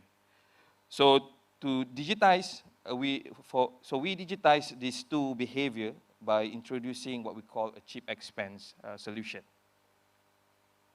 And why do we need to digitize petty cash and micro spending for MSME? Is because it's very hard for MSME to get corporate cards. Yes, they are alternative prepaid cards, but majority of MSME, their staff, they don't spend with cards other than buying ads or software subscription. Normally, they will rely on cash. They need to use cash to buy food, right? They need to use cash to buy stationery, and normally this MSME, they will practice, okay, you spend first and claim later. And it's always a blocker because we talk about the staff that work for the SME especially, they don't have access to a lot of cash. Probably their salary tier is not as high as people that work in corporate, right? So there's a blocker there. They tend not to spend. They tend to like delay the spending, etc. And secondly, even some SMEs, they have an allocation of petty cash, but there's no proper way to manage it. Normally, the finance head or the owner will have tin milo somewhere in their office, right? And take it out whenever the staff need to pay or claim for petty cash spending. And it's very hard to track. It's always open to misuse, always open to misconduct, etc. So we introduced cheap expense. Basically, the ideal flow is where, because we have merchants that we look into enabling their collection as well. The ideal flow is we help them manage their collection, money in and money out, right? But because we build our solutions on a modular platform, which means that as a merchant, you can select, you can choose whether to pick one solution or two solutions from us or everything from us, right? So it doesn't matter. We build it in a sense that you can still use it even if you don't opt for our other solutions. So cheap expense basically comes into two forms: a mobile app for the staff, and secondly, the admin portal. It's a web app on the web app. So the key features, basically we help our merchants to allocate petty cash to employee for micro purchases over the counter and also online.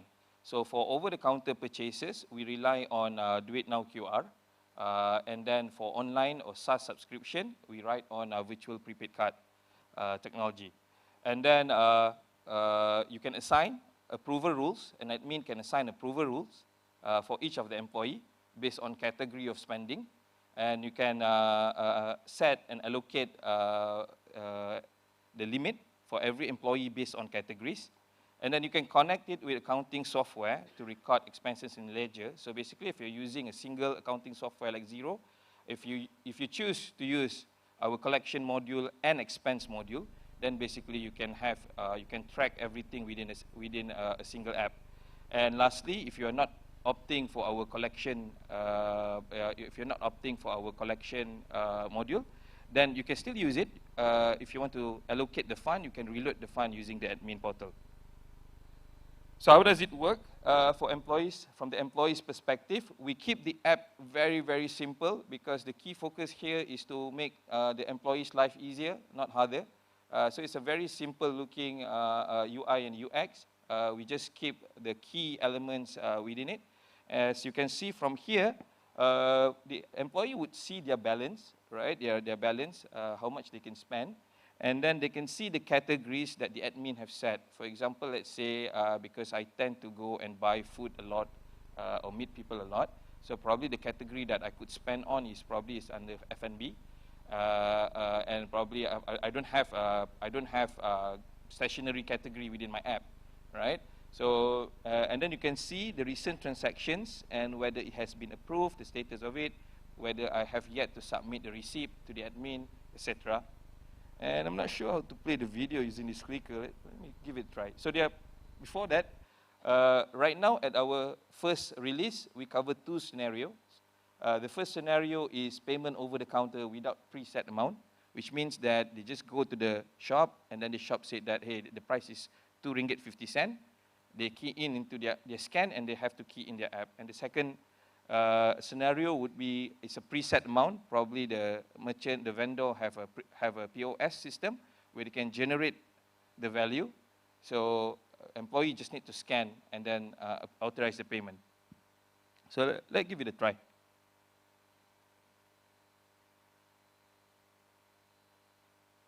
Oh, okay. How do I play the scenario one? Can the organizer help? People behind there? Ada?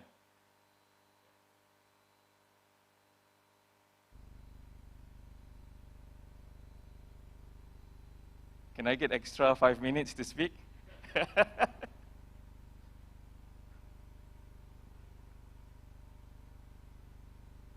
Okay, so this is the scenario number one. Thank you, guys. This is scenario number one. They just key in the amount, right? Scan it and then put a simple description. If they don't want to, they can, and then they authorize the payment. So every employee have the chance to set their own passcode, and then once they're done, they just need to upload receipt. They can edit tax if there's any tax involved, sales tax involved. Upload receipt. If the receipt is too long, basically this app can scan as many pictures possible. And then once you upload it, it will be sent directly to the admin. And then it's on the admin side to look, verify, and then approve it or request to, or decline it or request to amend. And the second scenario would be, need your help again?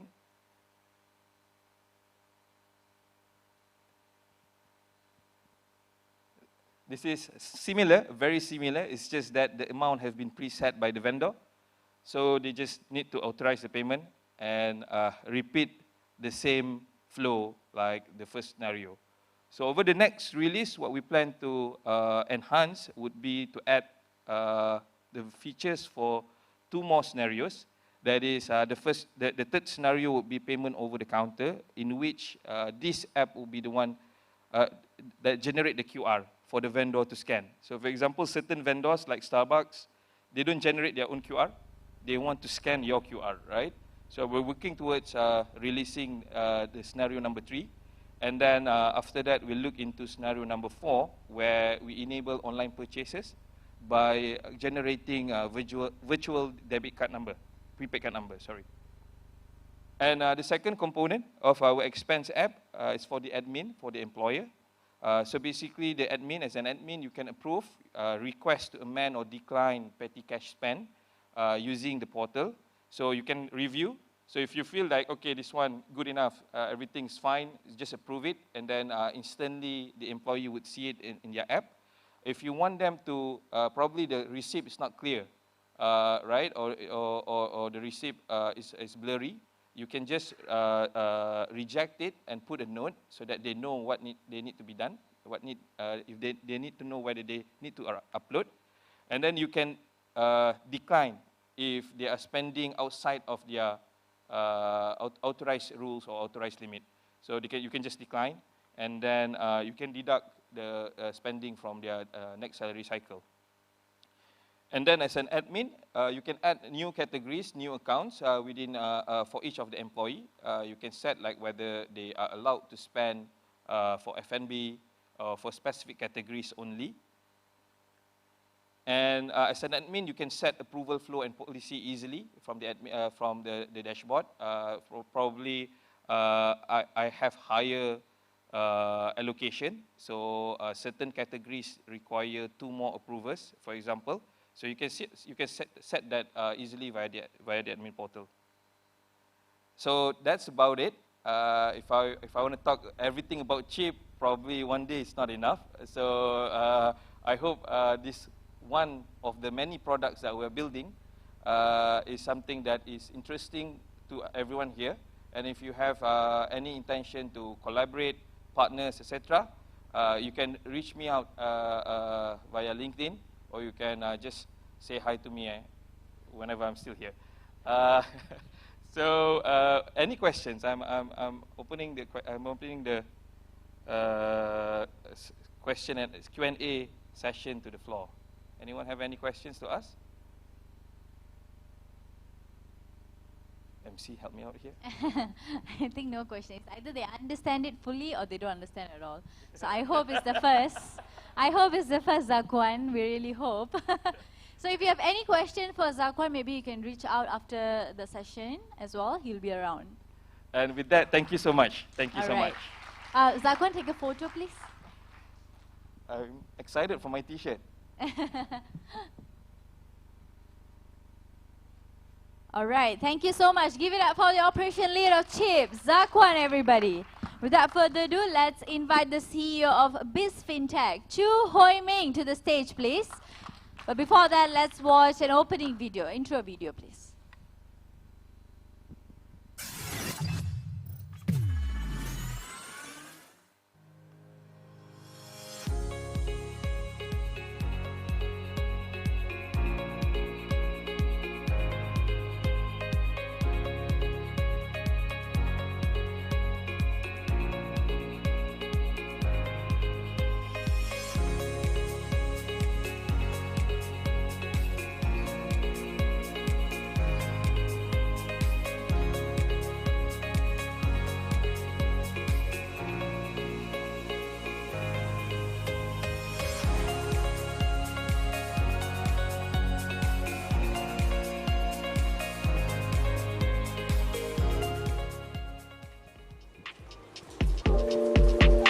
Apps ni mudahkan I dengan customer juga.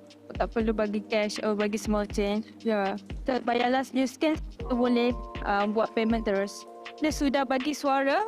Bayarlah. Thank you. On the spot customer sudah bayar. So I tak perlu check. So jimat I punya masa.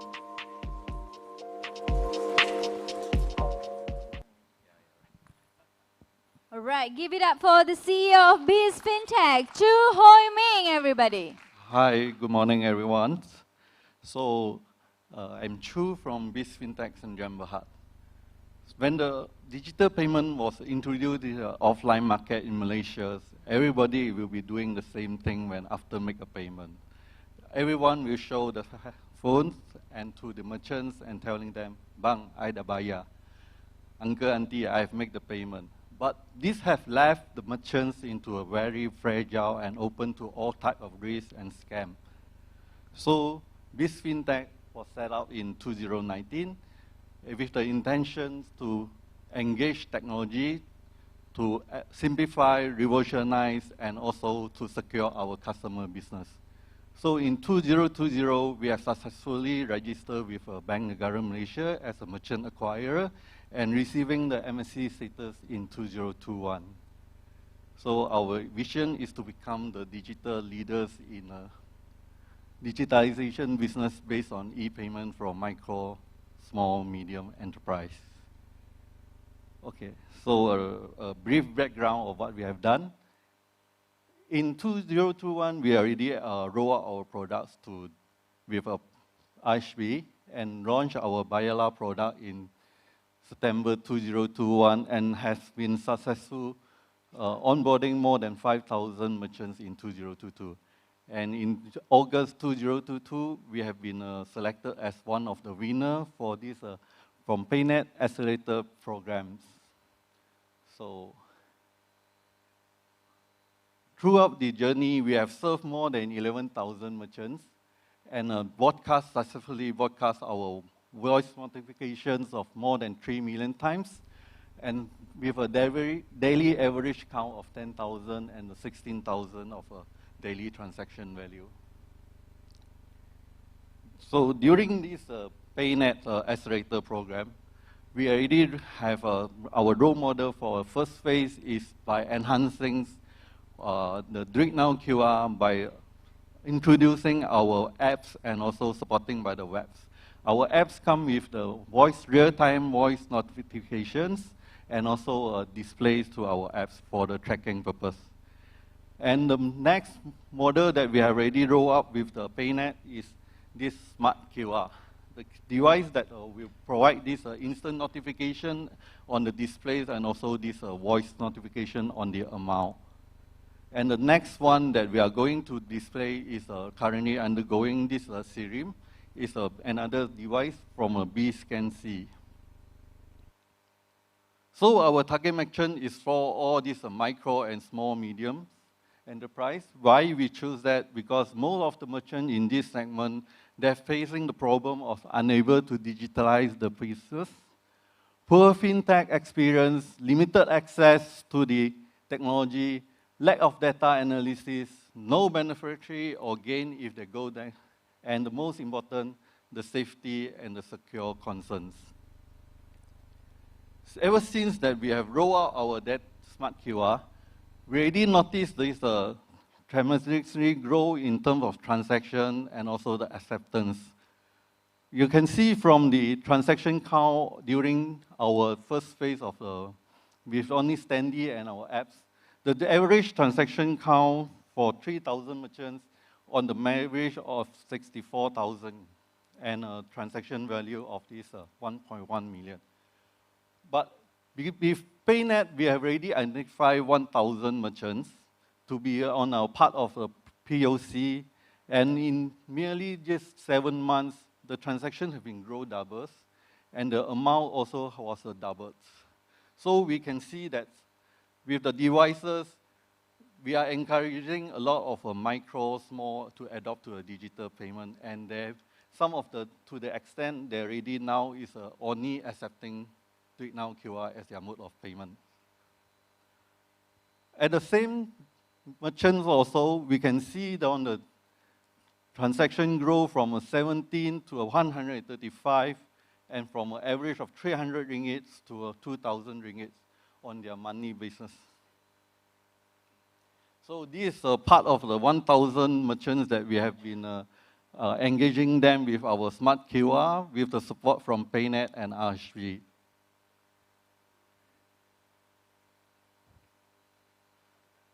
Okay, to move forward into a business digitalization, we have already identified 3 segments.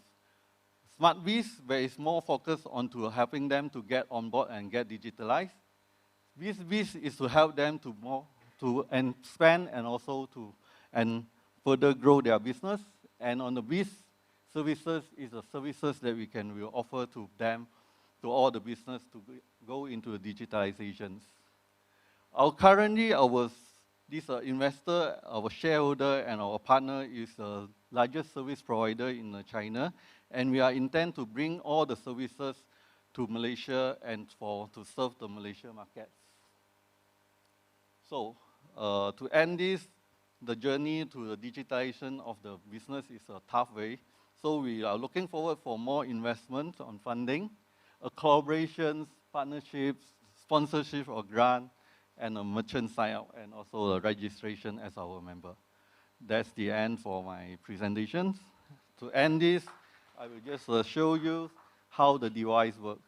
It talks. So it's a very simple and user-friendly device where no really training needed to any of the merchants. So change of staff will not be any issue.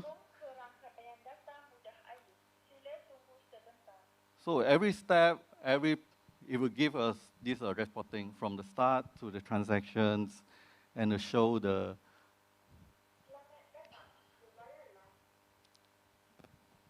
So now it's connect to the system.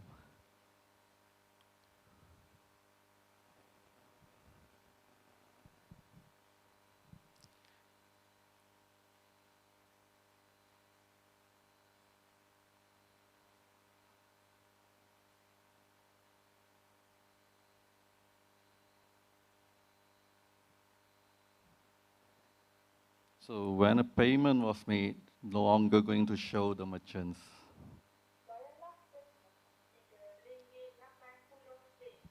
Wow.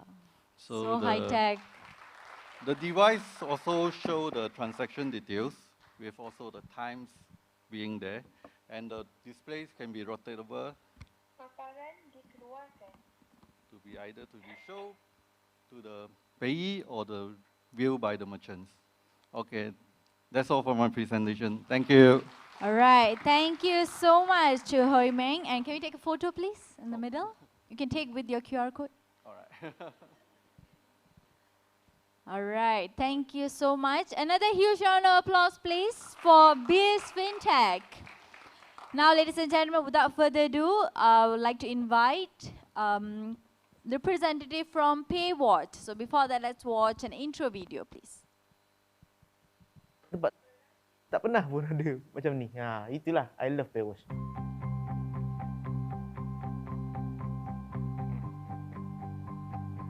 Apa motivate Encik Azli kerja sekarang? Cari duit untuk keluarga lah. Itu je lain-lain. Tak ada apa lah, pusing-pusing kat situ juga. Sebab kita hidup ni kita perlu duit. Macam tu je lah. Tak ada duit siapa nak bagi. Saya pun orang jauh merantau, banyak benda kan nak buat. Saya try, saya tengok dekat banner tu, saya try lah buka. Saya ingat lama lah. Saya pakai tengok-tengok esok dia dah masuk.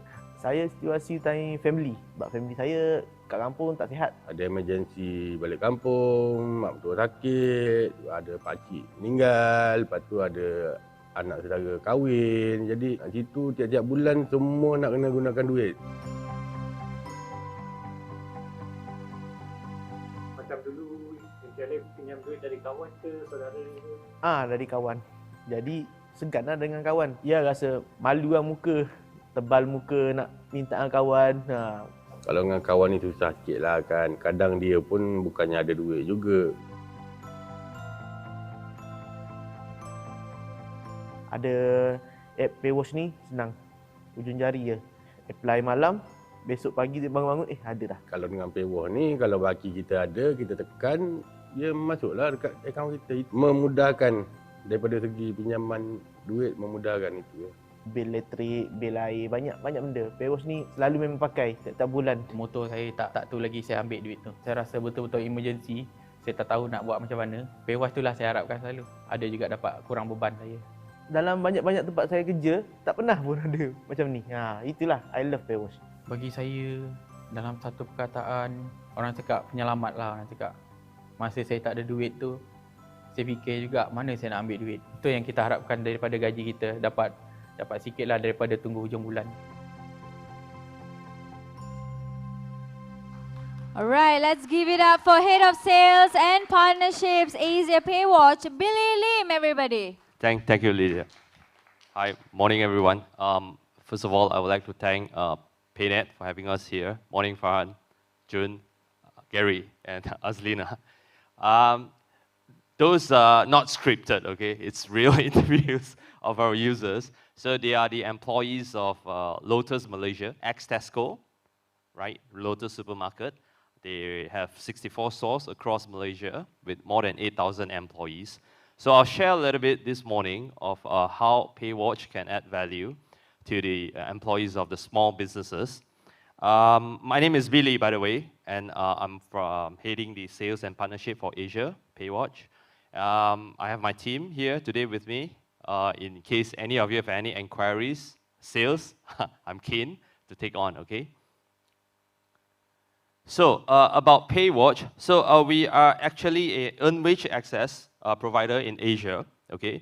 Bringing financial wellness to millions of employees across Asia, okay?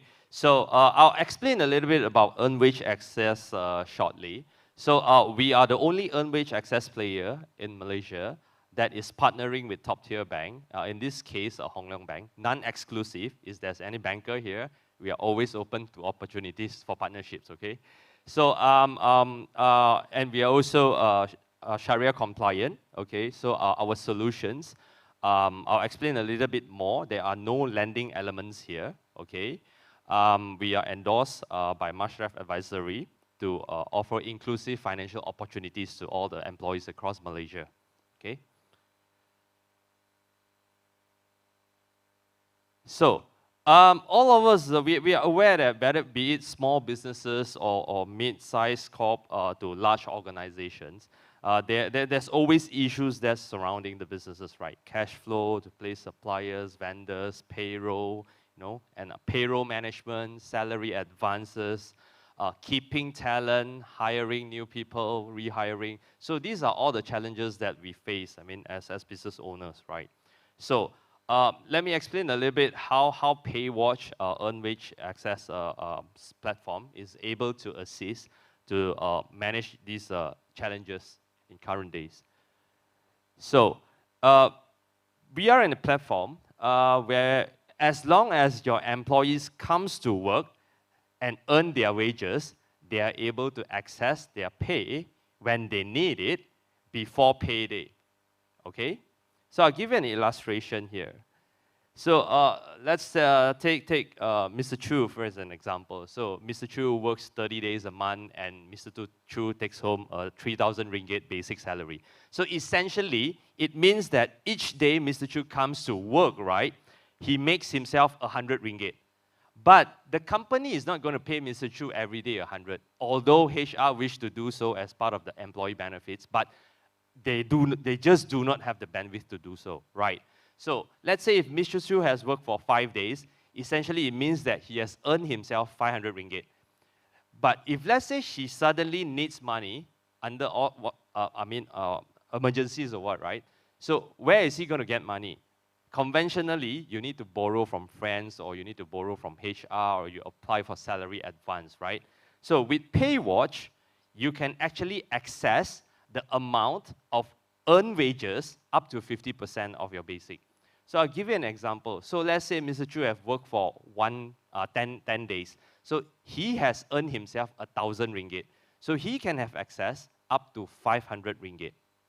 Okay? So using our app, when Mr. Chu makes a withdrawal, so our partner bank in Malaysia, which is Hong Leong Bank, will disburse the fund directly into Mr. Chu's account. Okay, so again, why did I mention there is no lending element here, there is no borrowing? Because it is Mr. Chu's hard-earned money. It's just that it has not been processed by the employer and paid to him end of the month or early following month, right? So with this, companies will have the luxury of still processing payroll once a month. Finance is also happy. You are not touching my finances. You are not asking for additional funds to be disbursed to employees before payday. HR also happy. I don't need to hire additional workforce or headcount, right, to just manage this piece. So this is where we come into the picture and add value to the entire organization. Okay.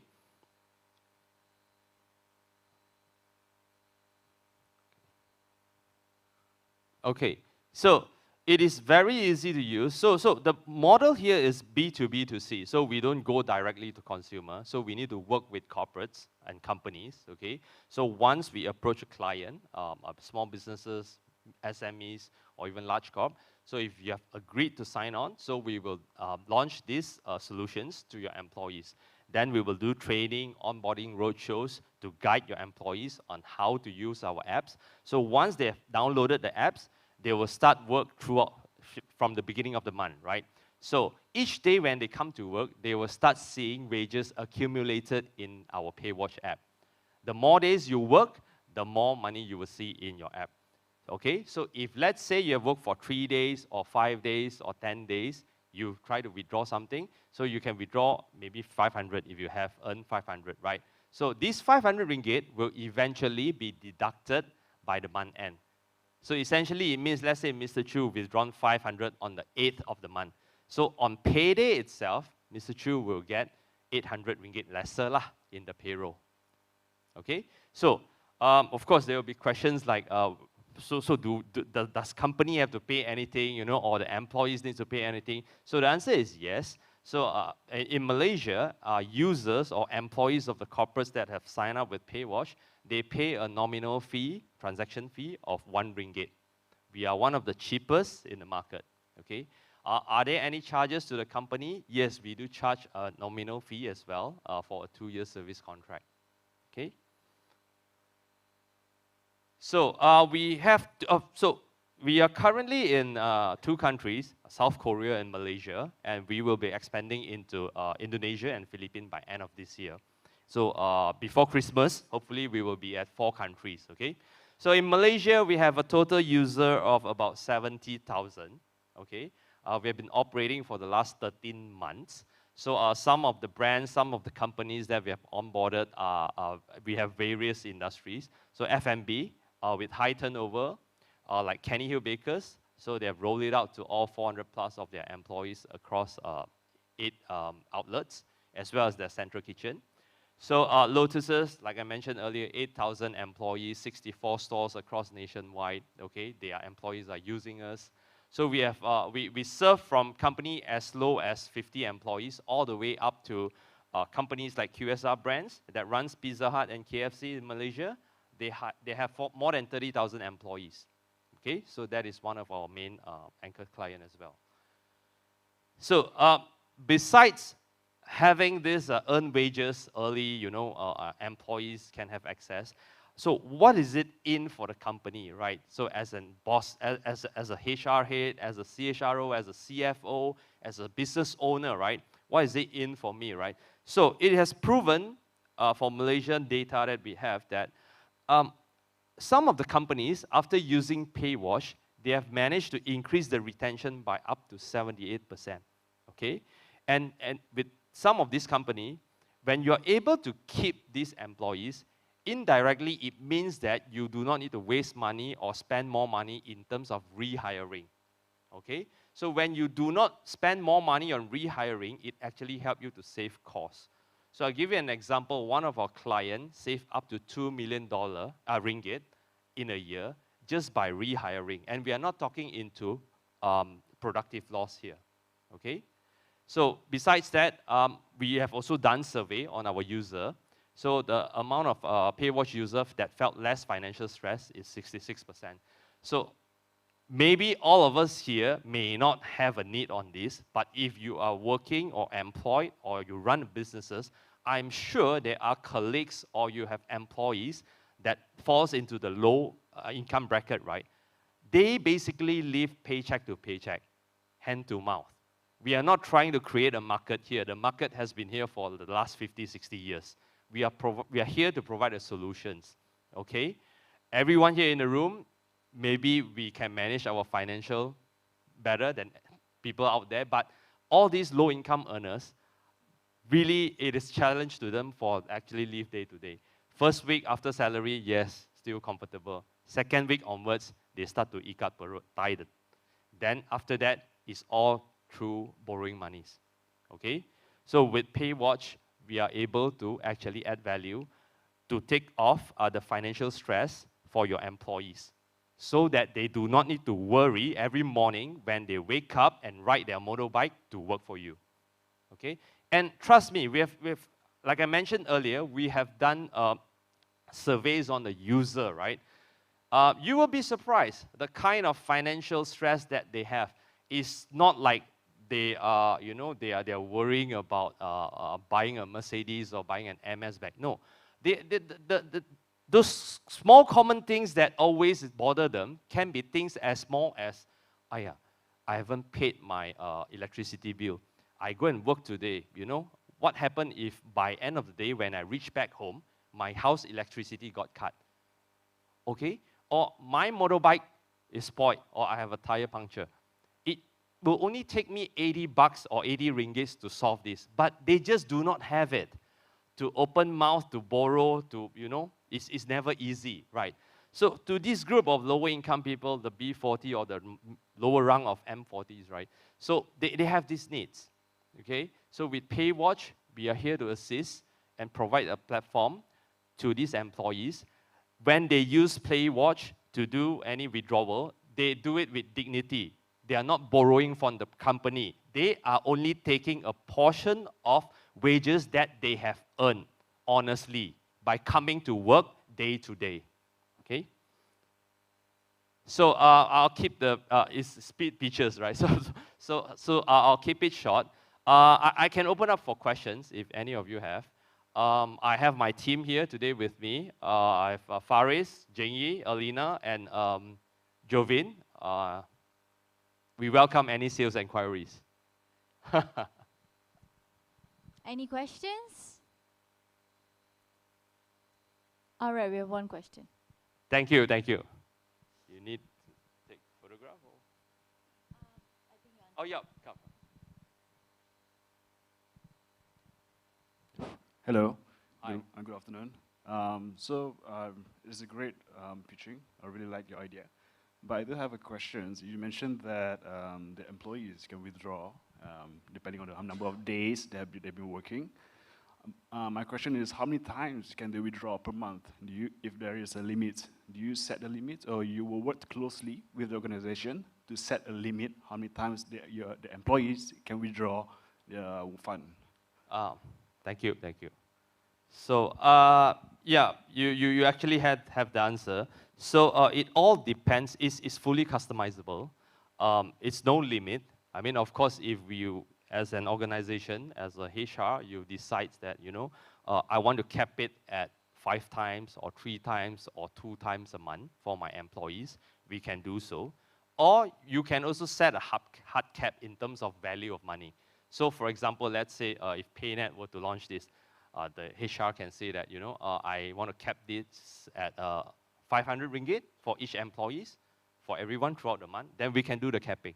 It's fully customizable. Thanks. But by the way, we've been talking to Ming Yu. Yeah. Hopefully we are able to roll this out to PayNet. All right. So any more Any questions? more questions? No question. Okay, we'll be around. We'll be around. All right. Yeah, if you have Thank any you, more question, please you can, yes, please give the round of applause. I encourage. And if you have any more questions, please feel free to speak to Billy after the session as well. I think, Billy, your team is your biggest supporters. I've been watching. Right, okay, without further ado, our final startup to pitch today at the speed pitching session for tech for small businesses. Let's give a huge round of applause and welcome the co-founder and CEO of Swipey, Kalyana Mohan. Well, I wish we brought our team as well for a louder clap. I feel a little alone up here. Thank you. Just to get a sense of the crowd, how many of you are business owners here? I see 1 or 2. Everyone else works for PayNet? So, SMEs are the backbone of the economy. We all know that. However, and through their digitalization process, one of the key functions are always overlooked, and that's the finance function.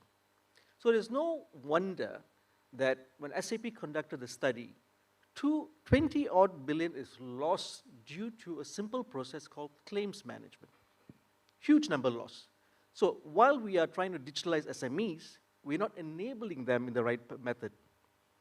So let's take a simple example of a modern SME, a digital marketing agency. His name is Ali. Ali has got 30 employees. He creates content. He develops websites, does social media marketing for their businesses. So he, to run his own business, has to pay for Google services, for the email services, pays for Notion to manage projects, has a kaki tangan for payroll. Now, when it comes to making payments for the services, Ali is one of 94% of SMEs in the country that do not get access to corporate cards. So what do?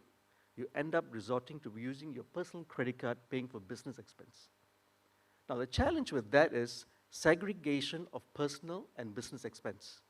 It's a huge challenge. You've got to redact the statement end of the month if you're free. If you're not, you're 60 days late. So the business and the finance team are blind to what you've spent.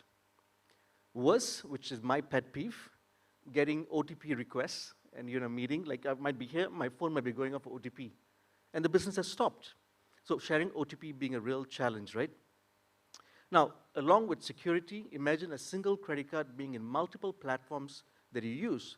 Ali, in this example, is also paying for his customers' Facebook spend.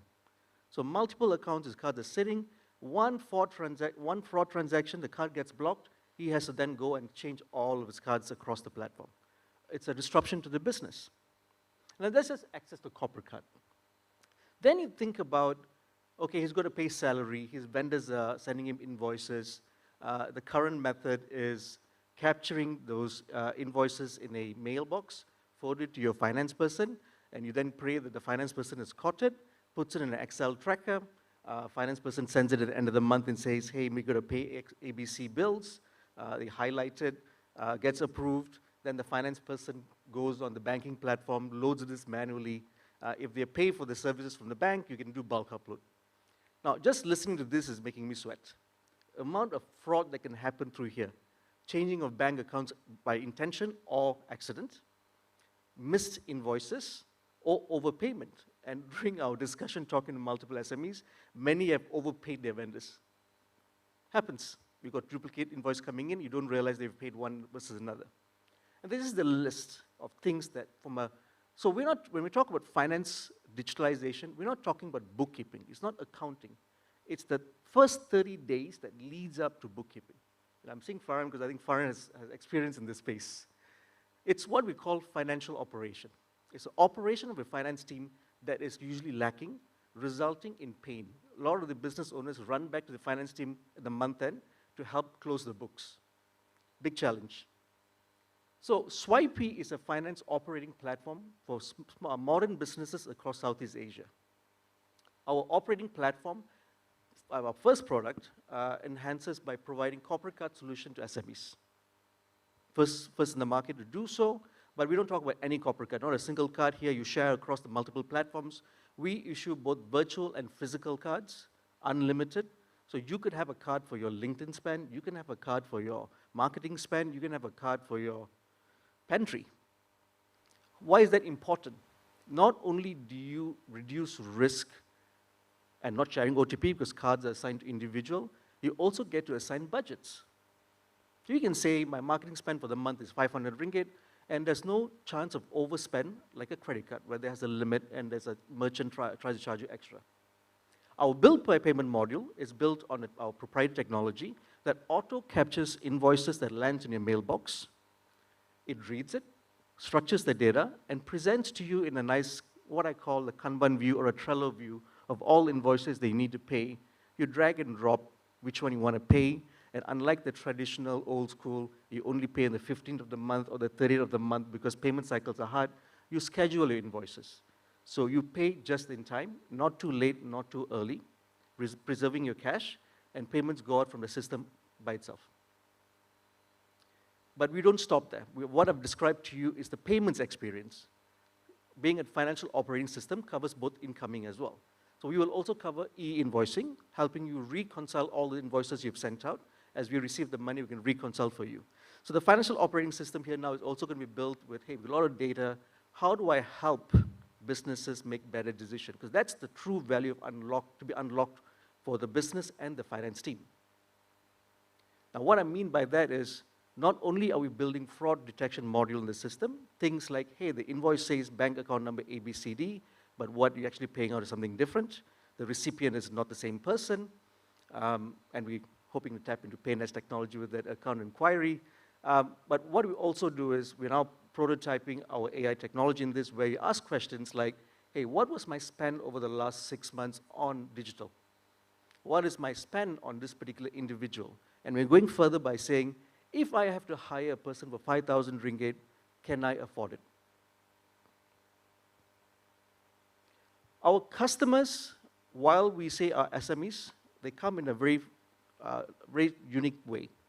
They are all digital in nature. The first category are digital natives. They are organizations that deliver their product in digital form, live in digital way. So we're talking about e-commerce. We've got a digital bank up there that uses us. Malaysia Kini, a publishing house, or digital enablers. The example of Ali, who runs a content marketing agency, website developers are digital enablers that help other organizations go online. This too makes up 65% of our customers, so quite concentrated and curated in that side.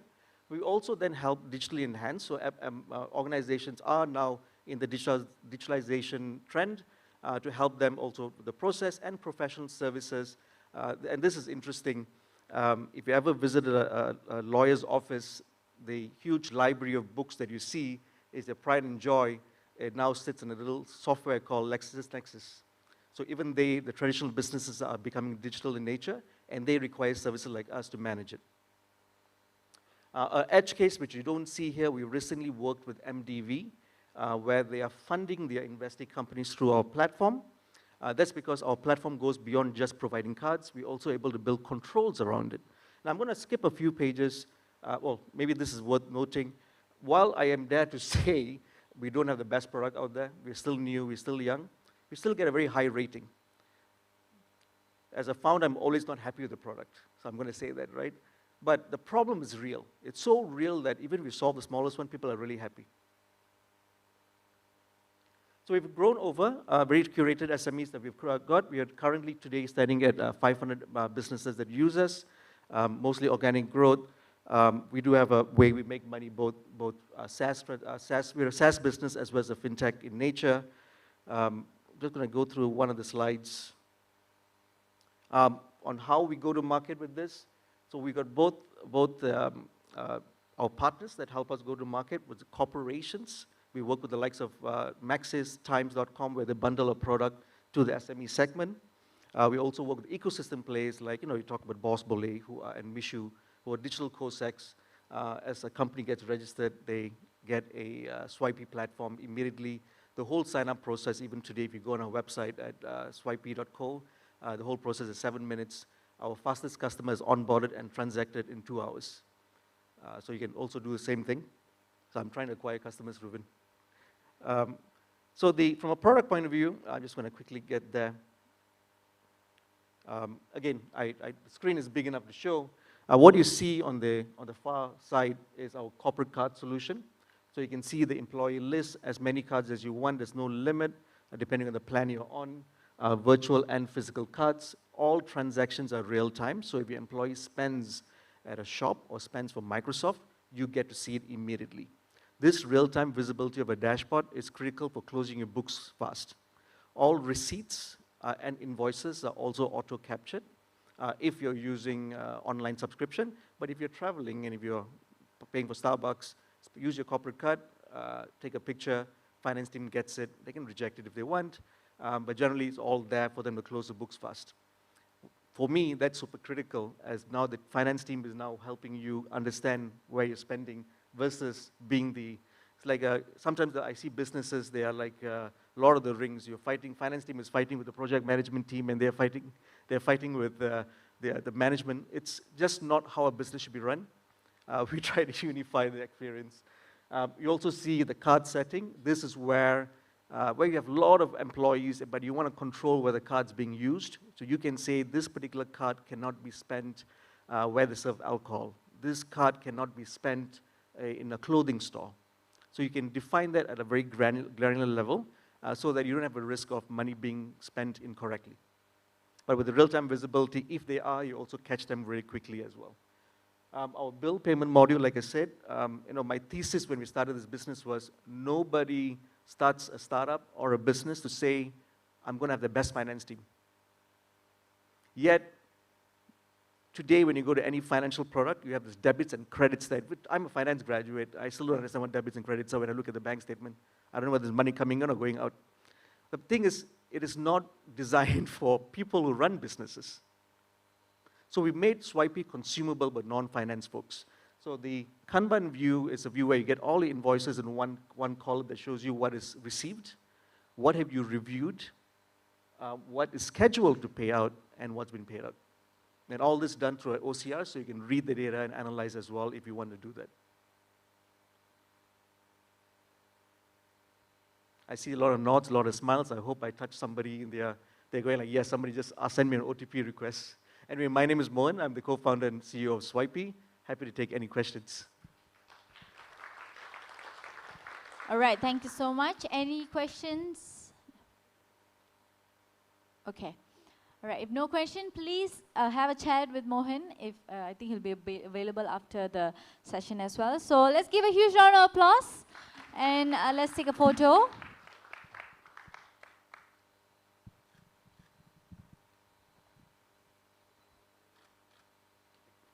Thank you very much. And with that, we come to an end for our speed pitching session. So I think we had 3 amazing speed pitching sessions. Yesterday was 1, today was 2. So everything speaking about either tech for B2B, you know, everything showing innovation, showcasing innovation that almost blow all of our minds, and how the effort, the dedication that they are putting into creating something very exciting. So without further ado, let's move on to our final panel session for today. And this is speaking about nurturing a healthy startup ecosystem with funding innovations. Building a healthy and thriving startup ecosystem requires strategic and effective, you know, funding mechanisms, and that's why we are speaking and touching a little bit today. And to moderate this panel, I'd like to invite Senior Director Strategy and ESG of PayNet, Azlina Idris, everybody. And on the panel, we have Chief Operating Officer, MAV Cap, Nur Emi Ismail. President of MBAN, Alan Lim. Keep the applause going for the panel. Managing Director of Scale Up Malaysia, Zilia Tong. And the founder of Artem Ventures, Eng Sai Kit.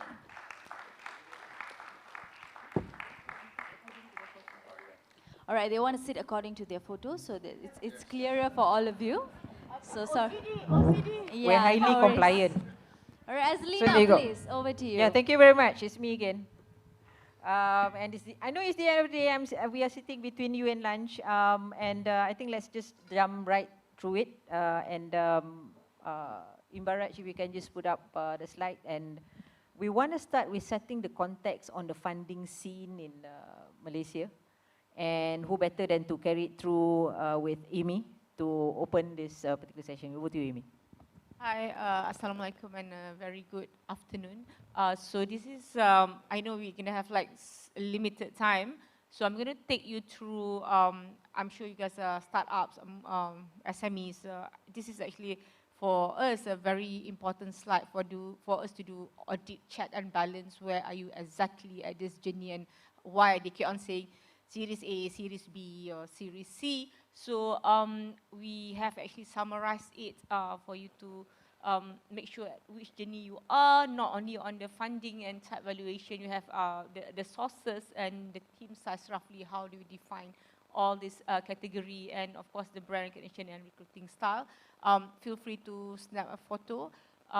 So you'll be able to see at which journey you are at now, and the most importantly is the funding and the type of valuation. There's a next slide, isn't it? So yeah, there's a 3-slider thing. Okay, so we summarize again. Maybe you have a look at this, where you are at again. Our mandate, MAVCAP has been in industry for the past 22 years. We are fully funded by the Ministry of Finance and MOSTI. Currently, our mandate is up to Series B, and we will start at seed. We don't fund ideation, or you have to have at least certain revenue target. If you are not profitable, it's okay. We understand, because the journey will take from 5 to 10 years. It's like you getting married. Like you see, if you can go after 5 years, then you go be unicorn. So that's the second slide, and the third slide. And this is where the focus and it gets interesting. Yep. So people ask us like what exactly the focus or Malaysia play per se. So we are actually hoping to continue or going to start championing impact investment. We don't have a proper framework in Malaysia just yet, and we hope to announce it together with our partners. We are hoping to move some of our investment and identify them as impact investment. It's not that we don't have, we do, but we don't have a mechanics or framework to define what is impact investment. For example, Custom, of course, everyone knows it's the first unicorn. We wrote them the first check. Aerodyne, we wrote them the first check. And even Grab, while they were still My Taxi, we wrote them a first check. Maybe it's our fault. We don't go out there and talk about it enough. So I'm here today to share with you the success story, but not all success. We do have some failures investment, but we are good because we are fund of fund. We don't do direct investment, but we have people like Gobi 500. We have 8 fund managers to actually help us to identify, so that when we put $1 in the fund, and they will times 3, so that we actually have bigger percentage to invest in our local company. So this is quite interesting for you to see. I mean, I'm sure this is not something new for all of you, but if it's going to be what's the next focus for Malaysia, we are suggesting this actually 5 industries. Of course, renewable energy, people are talking about it, but again, the question is, who fund the infrastructure? You know, startup is startup, but who fund the infrastructure? So follow us on our social media, official MAFCAP. Rafizi will be coming to our office, and we would like to have all of you to come and join us. Just register. We will make the announcement very, very soon. So if your business is actually in RE or energy efficiency, I mean, that's the best platform for you to discuss and talk to him. And then affordable housing, of course, from ESG perspective, this is a social perspective. And then healthcare, of course, MedTech, is something that we are looking at as well. Education, EduTech, we have so many EduTech startups with us, and some of them, I guess we have just heard, Pandai Official, they are under Y Combinator, as well as Durio, another Y Combinator under our, one of our investees companies. And then, of course, this is the most pressing issues, agriculture and food security. I mean, we have been talking about it forever, actually. So what is the framework? How can actually the startups, you know, really help and come into play, you know, supporting the ecosystem? So we have Aerodyne, we have Droppy, another Y Combinator under us. We hope that we'll be able to strengthen these 5 industries. And yeah.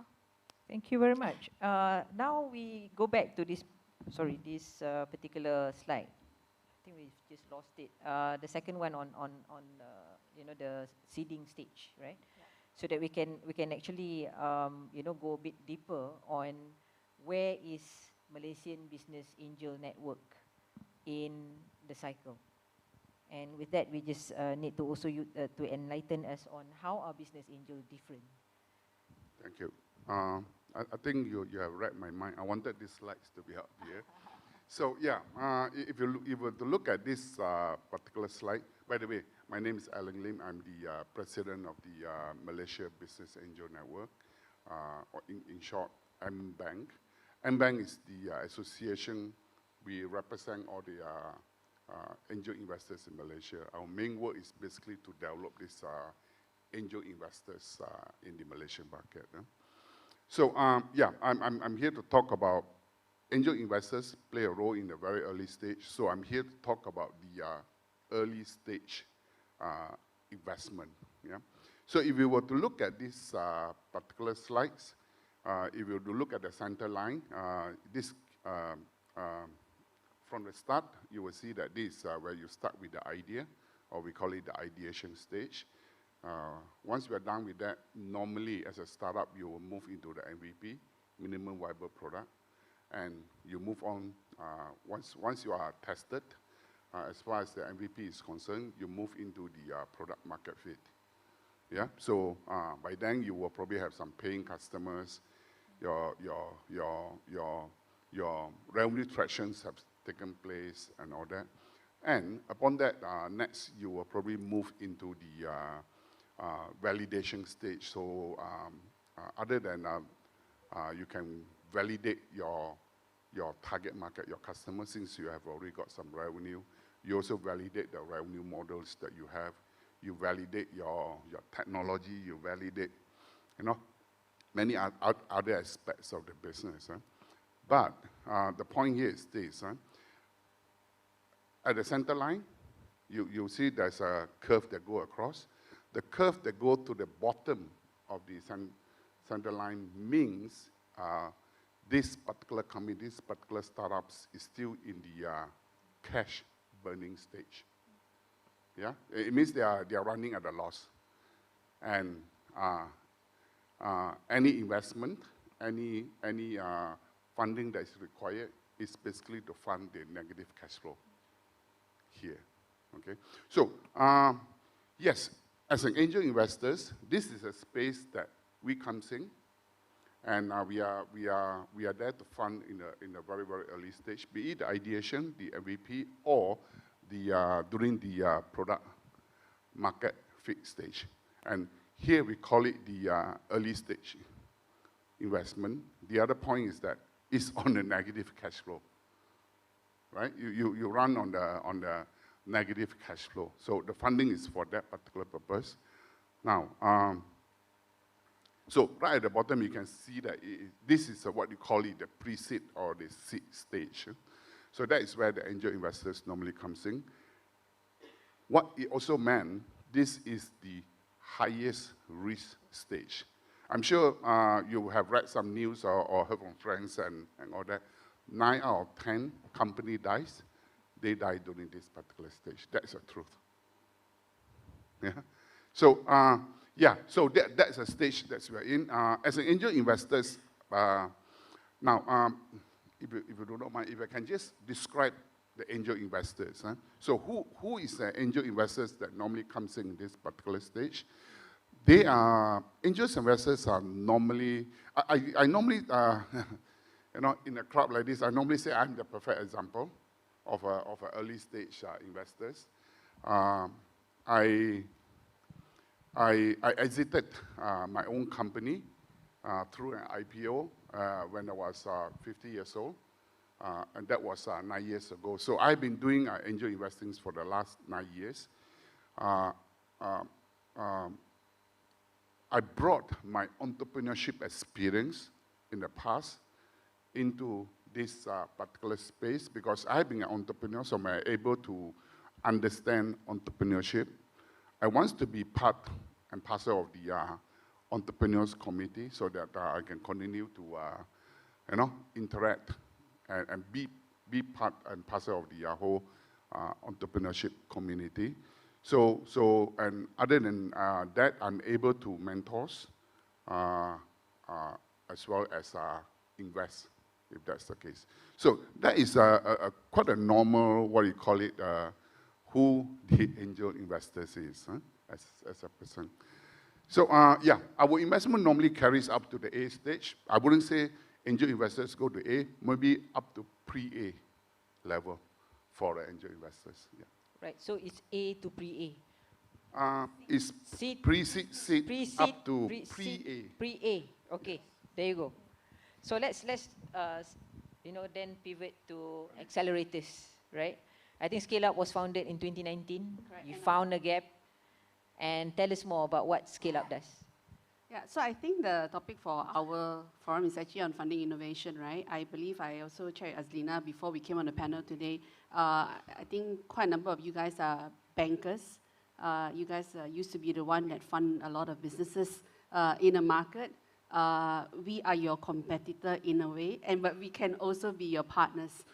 This is where we are the ones who actually fund companies, get them to a stage where you think there's lesser risk for you to then actually fund them through all your loans and everything, all like that. We take all the risks away from you through what Alan does, which is actually angel investing in MBAN together with our pool of members, about 300 of them. I'm also part of MBAN. I'm on the exco of MBAN. So I also run an accelerator and sort of like a hybrid VC. So what is an accelerator? So basically, a lot of young startups, sometimes not so young entrepreneurs, but we call them young startups, guys who are ex-bankers like yourself. You know, you may have, say, taken a VSS, or you guys think you're so bored with all the hierarchies of being in a bank, and you decide to come and start up a business. So you may not be that young, but we still deem you as a young startup. So your first step could be you use your own capital to fund your business, and then get to a certain stage, you go to angels like Alan, although he doesn't exactly look like an angel. You know, he has the money. So yeah, he has no halo, but he has white hair. So he gives you a bit of money. He believes in you. And at the same time, angels will also give you mentorship and coaching along the way. And then once he has done it, you know, people like myself, who runs an accelerator, we take you into our program. We do more of like a structured mentorship and coaching. We spend about, say, 3 to 4 months with the companies as well as the founders, basically to look at all your strengths, look at all where your weaknesses are, and then work very closely with you, deep diving into your business. We work with you like a partner to truly understand what your business is, and then we also put in some money into you and work with you in terms of like a partnership. Then we become sort of like a co-founder, but not exactly a co-founder. We are a shoulder to cry on for you guys, because usually when you start a business, it's not that easy. You've been through it, Ellen, yourself. There are times when it's really lonely. That's where your mentors, coaches, people like us, accelerators, will actually be there to support you. And then that's when, once we've done it, then we say like, hey, you know, you will need more money to basically grow beyond what you are at this point in time. And that's where we pass the baton over to VCs like Psychic, right? So that's how we are being seated, not because of following the pictures, but in terms of the flow. So from accelerator and a VC, a hybrid VC, so I do sort of like seed stage all the way to pre-A investment. And the kind of value that we also provide to companies at the VC side of things is also in terms of our network, be it for commercial or is it network to other investors in the later stage. So I would then now pass the baton to Psyche to talk about the one with the more money here on the stage. Yeah, we're going to get into her program, which is quite exciting at MBAN. It's called ETTL, Enter the Tiger's Lair. It's a Malaysian version of Shark Tank. Yeah, so she's gonna go into that in a short while. But I'm gonna pass the baton over to Saikid. He just got elected as chairman of Malaysian Venture Capital and PE Association. So as the newly minted chairman, tell us what do you do and what does your members do in the whole funding ecosystem? Yeah. Thank you. I think it's pretty interesting because MECA are actually having members like 500 Startup, Gobi Partners, even MathCap, Cradle as well, right? I think the role of the association is to really try to promote a single unified voice representing the investors community, yeah, VCs and the like. And happy to also share that, you know, for the past couple of months, ever since the budget got read, right, then the one topic about tax got all the associations together. So we are working very closely with MBAN, right, and also the registered digital asset managers coming together, and now we're going to engage with the MOF to talk about, okay, what's the policy methods. So that's the role of the association, right? Now, collectively, what we are trying to do here as an association is also to see what we could do to embark on a more engaging community among the investors, and also finding a good platform for us to get closer to entrepreneurs as well, because there's a lot of communication needed between the two sides, and hopefully we are going to be the bridge.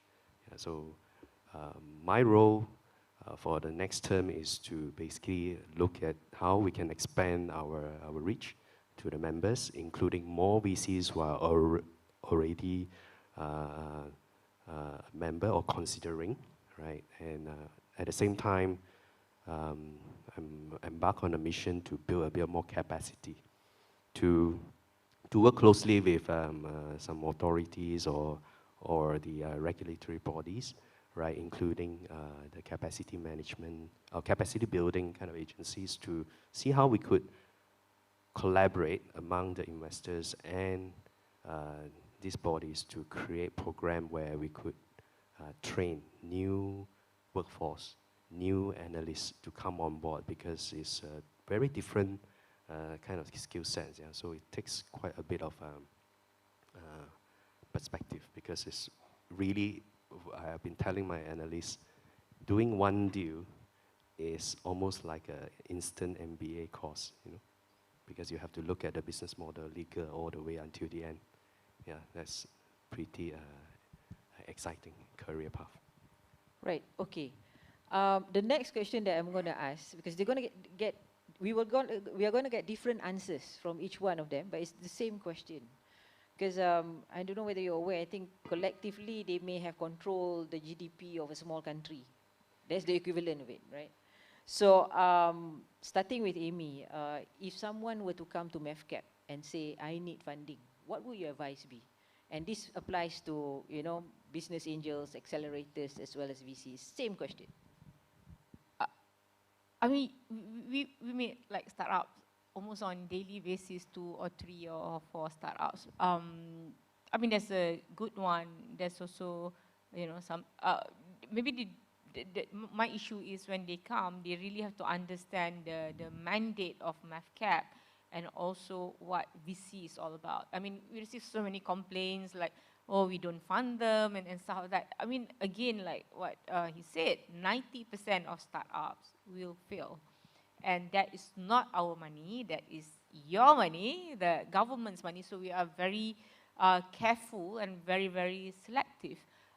We have been funding almost more than 1,000 startups and SMEs for the past 22 years. But it's not an easy selection.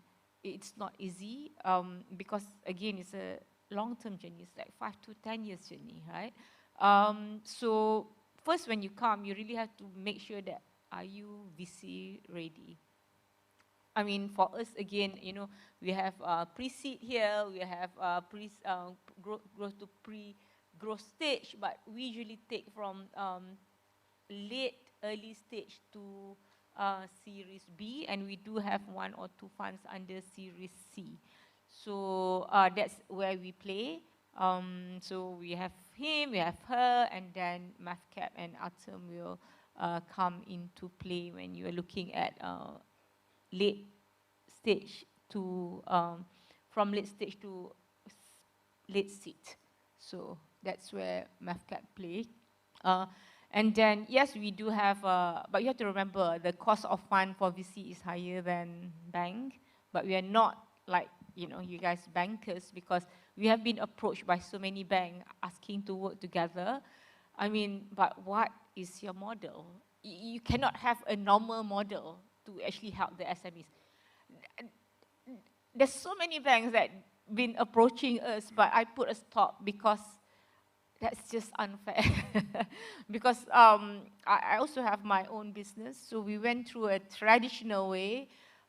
It took us, or me and my sister, 4 years to actually be able to buy the building, because I really don't understand the concept of self-storage and stuff like that. I hear you guys, I understand the pain, it's sweat, it's cry, it's blood, it's everything. But yeah, 4 years. But for us, that's like, if I'm wearing my entrepreneur's hat, that's such a waste of time and energy and resources, but you have to do what you have to do. Yeah. Yep. Ellen. Thanks. Yeah. This same question was asked when we were in Kuching yesterday in an event, something similar to this. Huh? So as an MBAN, we represent the angel investors in Malaysia, right? And currently we have about 300 plus certified angel investors, and they're all high net worth individuals.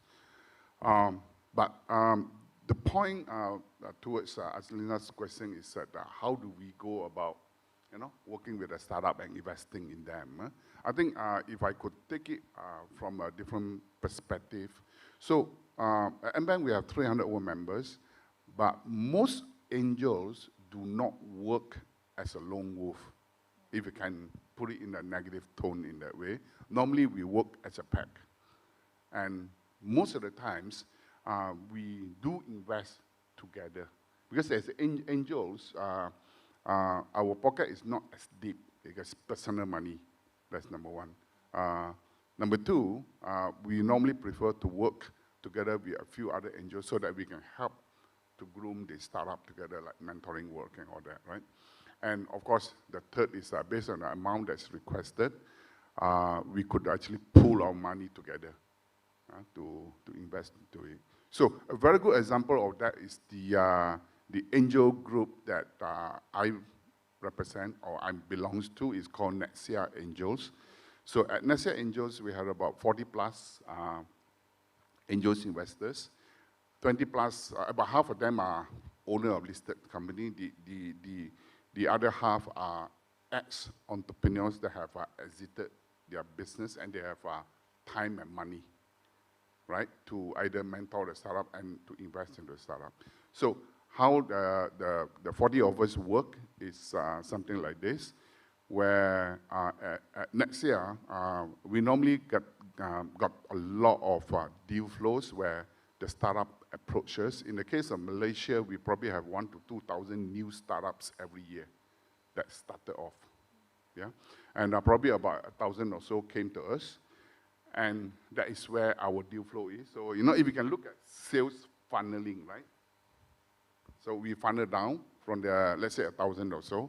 Normally we invest about 5 to 10 every year of them. So you can see that, you know, the funneling process is quite tight, but that is due to early stage. So we do a lot of that, and 5 to 10. How much do we invest? We invest between, some of them came to us, we have quite a few startups that we invested, came to us with just 5 to 7 PowerPoint slides. No business, just idea. We have invested, and that could go up to a range of, we told them, look, take 50,000, go and produce your MVP, and test your business. So we have done investment like this. We have done investment from 250,000 to $1 million. We have done follow-on investment in the range of millions, just like we just closed a startup by the name of Parking, a parking matching startup, a couple of million, so they just closed it. So we do follow-on funding, and the Parking is the third or fourth round of funding, so we follow them through, you know, with our angel investor money. And because we have 40 of us, so we could actually pull all of them together, you know, and we invest together. So that is basically how, you know, in a nutshell, how we work, you know, in a sweet and short way. Okay, Julia. Okay, I go back to elementary. So back to us as an accelerator. Actually, all of us will probably, if some of you are startups yourself, or you guys decide to start a business and you want to raise funding, when you come to us and say, hey, you know, I want to raise funding from you, there are a few things that we actually look at. Basically, yeah, like from Alan's side, if you look at a few slides, he may actually invest in it. But for a few of us here, it's beyond that. We need to basically see that you have actually sort of gotten certain tractions, you have sold some, you know, to some customers, you have validated your products and all, before we can actually look at your deal. We also need to at least see whether are you a VC investable business. So I think one of the analogy that we took yesterday is somebody come to me and say, hey, Celia, I want to open a coffee shop.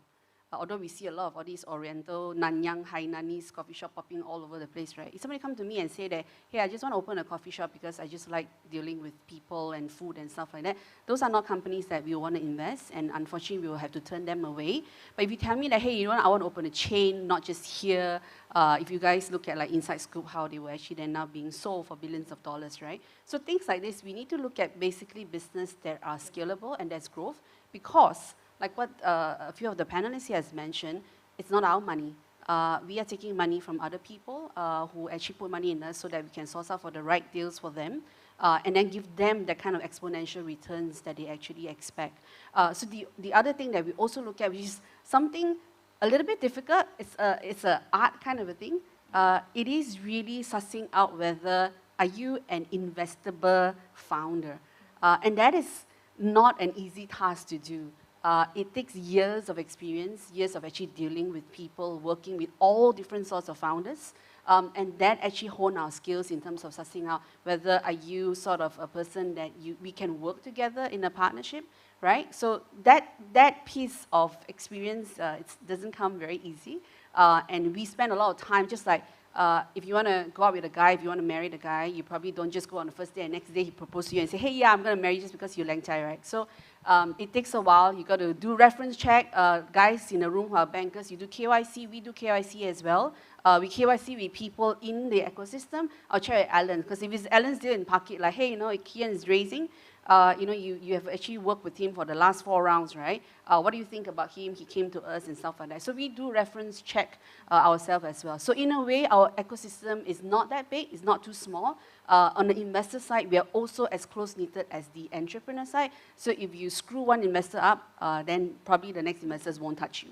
So similarly, startups, if you know that investors is no good, you will probably tell your other peers in the ecosystem and say, hey, don't go to that investor, they will screw you up, right? So these are the kind of KYC that we do. And I think all of us does the same thing, regardless of the stage that we are in. It's just that the emphasis in terms of the growth potential will be slightly different. Okay, Saikid. I think let me extend it beyond your current race, yeah, because capable colleagues have already talked about, how do you convince the existing, the potential investors to invest into you. But my question or rather my advice to every one of you is to project forward, look forward, right? 18 months, 24 months down the line, who are you going to be, right? Because if you have no visibility of that, then your next fundraise is going to be tough. Now, just to fill up a little bit of the info gap about, Series B, C, what's happening here now and in this region, right? Most of these later stage guys are typically being played by all the vision fund of the like, KKR, Tiger Global and all that. They are hedge fund traditionally, right? But because they see all these tech stocks went up in the past, right? They decided that where to look out for this kind of upscale return. They came to Southeast Asia. But since 2020, you don't see them anymore. They're all full retreat. Because why? Interest rate is going up. Now we are at a phase where the yield of 2-year, 10-year inverted. Everybody is expecting a recession in the States, and that will have a follow-on effect on this region. So now as a Malaysian founder, what do we do? I think we have to forget about this, well, if you can become a unicorn, go ahead, right? But come back to the reality and try to trade off scalability with sustainability, at least for the 1-2 years, right? If you can actually find a profitable way of running your own business now, right, and sustain this winter, you might have a good chance. And that also means that your conversation with investors now, you need to talk about how are you going to make money? Maybe not now, but within the 8 to 24 months period, you have to show some indication that you are turning around. Your margin improve, your cost, your effectiveness, right? Your capital efficiency improve. All these things has to be shown. Otherwise, your next conversation will be pretty tough. Yeah. Now, to give everybody a bit of a positive note here is that I kind of look up because there was a question that didn't get asked, right? Why Malaysia? Interestingly, I've even got friends who were in VC, right? From Korea, living in Singapore for 5 years, decided to move the whole family back here. Why? Because Malaysia, KL, right, in terms of the cost of living is for now 70% cheaper than Singapore. Yeah, we are potentially maybe 20% higher than Bangkok, right? 5% more than Manila. So generally, Malaysia is a pretty interesting place to have your company because the cost of doing business here is very reasonable, right? And more so, Singapore aside, Malaysia is still probably one of the most blessed country when it comes to tech ecosystem because for now, 2/3 of the capital or program are still coming from the government side. And for us, wearing the hat of chairman of MECA, my mission here is also to work with the likes of Securities Commission to bring in more private capital. Yeah, because there's quite a bit of a cash get trapped in the balance sheet. We just have to convince them you're not investing into a loss-making entity, yeah, perpetually. There is a turning point, so we have to work closely together. How to send the message across. Right. So we kind of like push for time actually, but I can accommodate maybe 1 or 2 questions from the audience. If there are any questions, yes, the gentleman over there, 1, and 2, Mel. and Farhan. 3 questions, yes. First question, gentleman over there. Yeah, go ahead. Tell us your name and where do you come from, yeah? I'm doing a software company since 10 years ago. Nowadays, one question, I think a lot of opportunity maybe take risk or failure. But sometimes we see some VC, they might skeptical. So, they don't want to invest more. And is there any treasure point the VC will think about to invest? Because sometimes if you don't invest, you're scared failure, you won't get the opportunity. For us, like startup, we will bank all the money you have and we venture to a certain place. We know the failure is there, but once you success, there's a big opportunity. But sometimes the VC, they might not fund at the early So stage. what's after Series C? Is that what you're asking? No, that means that the beginnings. The beginning? Let's say, beginning Yeah. stage, because there might be some good potential business. Yep. Right, that we already have some product, but some VC, they're a bit reluctant to invest. They scare failure. But if everyone scare failure, then you're going to lose the opportunity. Okay. Very quickly, you know, I wanted to ask you, hold the mic, how many VC have you spoken to? Anyone. How many? Oh, my VC? How many? At least I spoke to quite a lot of VC. Yeah. Because I know VC, they usually their low is they want to invest. A lot as in how many? I think I made 10 over. 10 over. And You know how many VCs faith needed to see to raise Series B? I'm not talking 69. And they got the check on the 69. about... All 68 before were rejection. I'm not talking about the Series B. Just, No, I'm just talking to you about... This is a common normal. Because if you study as a US, see how much money pump into VC, 21 million. But you come to Malaysia, you are asking for 50,000, 100,000, 200,000, they're skeptical. But the question is, if you don't invest, you don't try, you're going to lose opportunity. But so far that I'm funding myself, but we are going ahead. Yeah, I suppose the answer that we're getting from Psychic is that keep trying. You only seen 10, see more. Yeah, I have not spoken to you at least, right? So we have not tried hard enough. Yeah, seriously. Fundraising is just like doing any other business. You got to knock the door of every other potential customers. Yeah.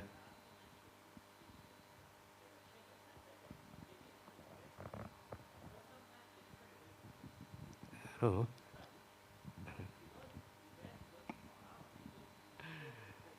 Oh, my only conclusion is you have not spoken to the right one. Seriously. Well, I've done a deal personally as an angel. We're available offline anyway, so we can It's carry okay, the conversation at lunch. So, and so on, yeah. I've done one deal, right? I need to decide over the weekend. I don't even have a chance to talk to the founder. Yeah, it's that much of risk that I can take. But where's your story? The story has to be compelling. And this guy is in the carbon trading. Yeah, so yeah, I just jump in because I want to learn as well. Do you want to add something, Amy? Yeah, I mean, I would like to add a bit on from Psychic point. Sometimes, like people like us, we see startups day in and day out. So we know founders, they're very passionate about their product. We're happy to support, but after so many startups and you know SMEs that we are looking all the proposal, sometimes it could be similar. So we are looking from a perspective that, you know, 100 and 1,000 of startups, and then you're looking from the owner perspective. But really, is it something new? For us, we may not be, because we have really, you know, on ground and talk to so many SMEs. So there's always two sides to it. Two sides of a story. But of course, there's like just now I actually met someone. I said, hey, your fund managers has approached us. So the fund managers think that the product is really good. We ourselves will go and approach you. And it happened often so many times. So if I could give tips from all our Y combinators that have been to Silicon Valley, there's only two things that matters. First, product.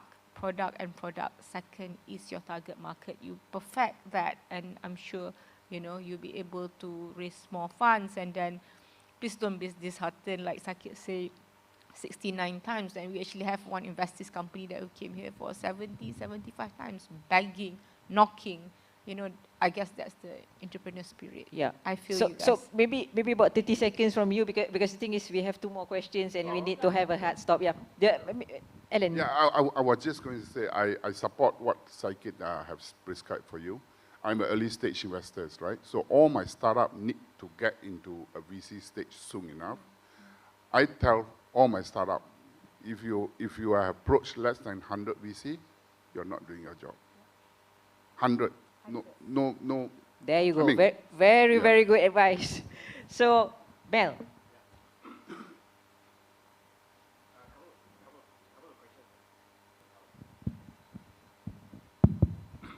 Couple of questions. First one is ECF, equity crowdfunding, right? Where does, what role do they play in the funding ecosystem? And do you see startups geared or biased towards ECF, right? Versus pre-seed or venture capitals? Second question is, there's also government grants, like for example, MDEC gives grants and stuff like that. So if I'm a startup, right, how do I choose between pre-seeds, angel investors, you know, VCs or grants, or even ECF for that matter? Yeah, because ex-government servant, used to give out grant in Cradle. I think one of the things that Sarah has also said, navigating in terms of the grant space in Malaysia can also be quite confusing because every single other agencies offer different kind of grants. So you know you will have to go and do your homework and do all your research in terms of what stage you are right now. So if like you are really at the R&D stage and all, I think Cradle may have certain grants specifically for R&D. And certain universities have R&D grant that you also can actually speak to. Or Meranti, who specifically look at R&D, they have their own grant, right? And then I think if it's MDEC, then they have commercialization. So depending on the stage that your business is in, you need to go to basically do your homework because it is kind of confusing right now to navigate in terms of like, where do I go to for a grant, right? But yeah, so unfortunately, there isn't a one-stop center. You will just have to go and do your homework and see all the different agencies that provide those grants for you. Yeah, and with regards to ECF, none of us here are ECF, but we work very closely with our ECF partners. I think over the pandemic years, when everybody was making a lot of money from crypto, and everybody sitting at home, can't do anything, can't go outside and stuff like that, you then see a lot of activities buzzing on the ECF platform. And a lot of companies, be it whether you're a startup or you're an established business today, they choose to go to ECF to raise because there's been a lot of success stories that the ECF partners have actually been sharing and all those things, right? It's like sort of easy money to come. But I think one thing we got to sort of think of is that when you go on ECF, it's good because then you get a glimpse of the type of investors you may get onto your cap table. But it's also to understand whether there is actually an appetite for your kind of business, right? And then the third thing, which we always caution a lot of startups who raise money from ECF, really be very realistic about your valuation. I think many people in the market has been talking, even yesterday when we had a panel, we had one of the ECF founder with us yesterday. He said the same thing because the ECF platform guys don't determine the valuation for you. You determine the valuation, they can advise you, but then at the end of the day, you make the last final call, right? Because you price it too high, yes, you may successfully raise right now because you raise a small amount, right? 300,000, 500,000, you can raise. But then when you want to raise the next round, you may have to go for a down round. Down round means like right now you're valued at 5 million. Next round you can't raise, then you probably now have to go and value your company at 3 million, which is not a good signal to the market. And it's not a good signal for follow-on investors like us, right? So ECF is good because then you also learn in terms of the governance that you have to put in place. Because once you want to go on the ECF, they will do due diligence and stuff like that. They want to make sure that your books are in order and all those things. It prepares you to have proper foundation. Then when you go to a later stage investor, then you are sort of ready. But really be careful on the valuation part of it when you put yourself out there in the market. Okay, final questions, Farhan.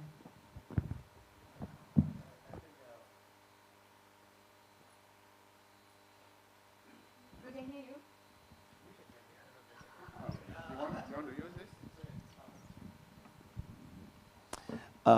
So I've spent most of my life in the US and full-time sort of successful founder.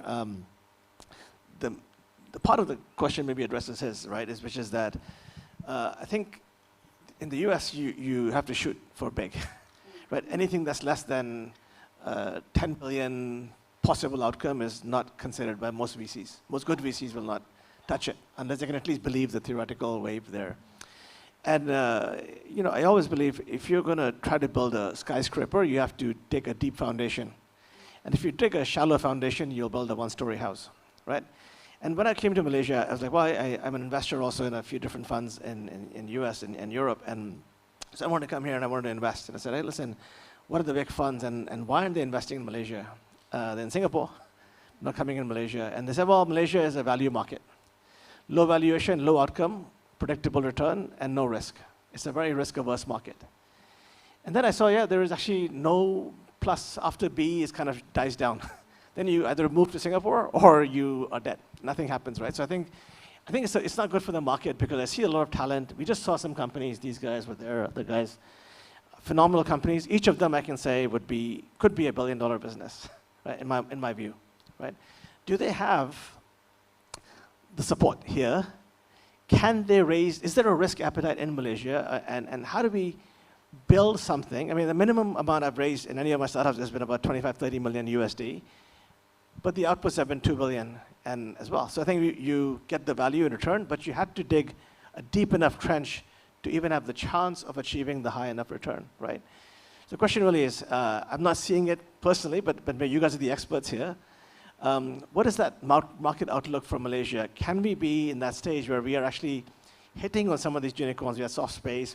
These guys are all, that's exactly the business that I had. And I know my competitor sold for 2.5 billion.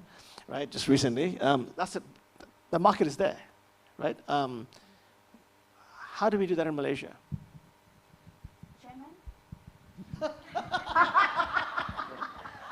I know Sakir very well. I've heard from him many times. Maybe the three of you have not really spent time with. And Alan, starting with you, because you're the foundation. The first foundation step is you. I think a few startups that just came back from a tour of the US exactly said the same thing as you did. Huh? And they met up with the Malaysian investor in US. And the Malaysian investor told our local Malaysian startups there and says that, how much are you looking to raise? I said, 1 to 2 million. 1 to 2 million, you go back to Malaysia, stay there. No point for you to come to US. I totally understand where you're coming from, so I totally understand. I think a few perspectives to that. Huh? Is it risk averse? I believe so. Is it because Malaysia is a much smaller market? We are 1/10 of the population. We are 1/5 or 1/6 of the GDP per capita of US. You know? So if you take that, we are 60 times smaller, 10 times less population and 6 times less GDP per capita, right? So that is the space, the environment that you are playing in the case of Malaysia. On top of that, that makes our investor a little bit more risk averse. On top of that, Malaysian startups, if you were to, so you have been a startups founders in US and you have successfully exited a few times on it, and you have known a lot of founders there. You know, so when you sit down with the founders here, the idea, the founding team, I don't think there's too much of a difference, right?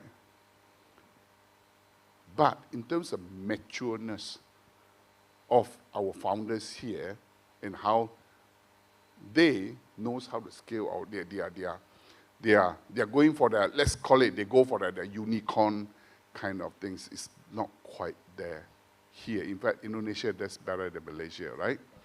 You're right. So I think quite a few things are in play here.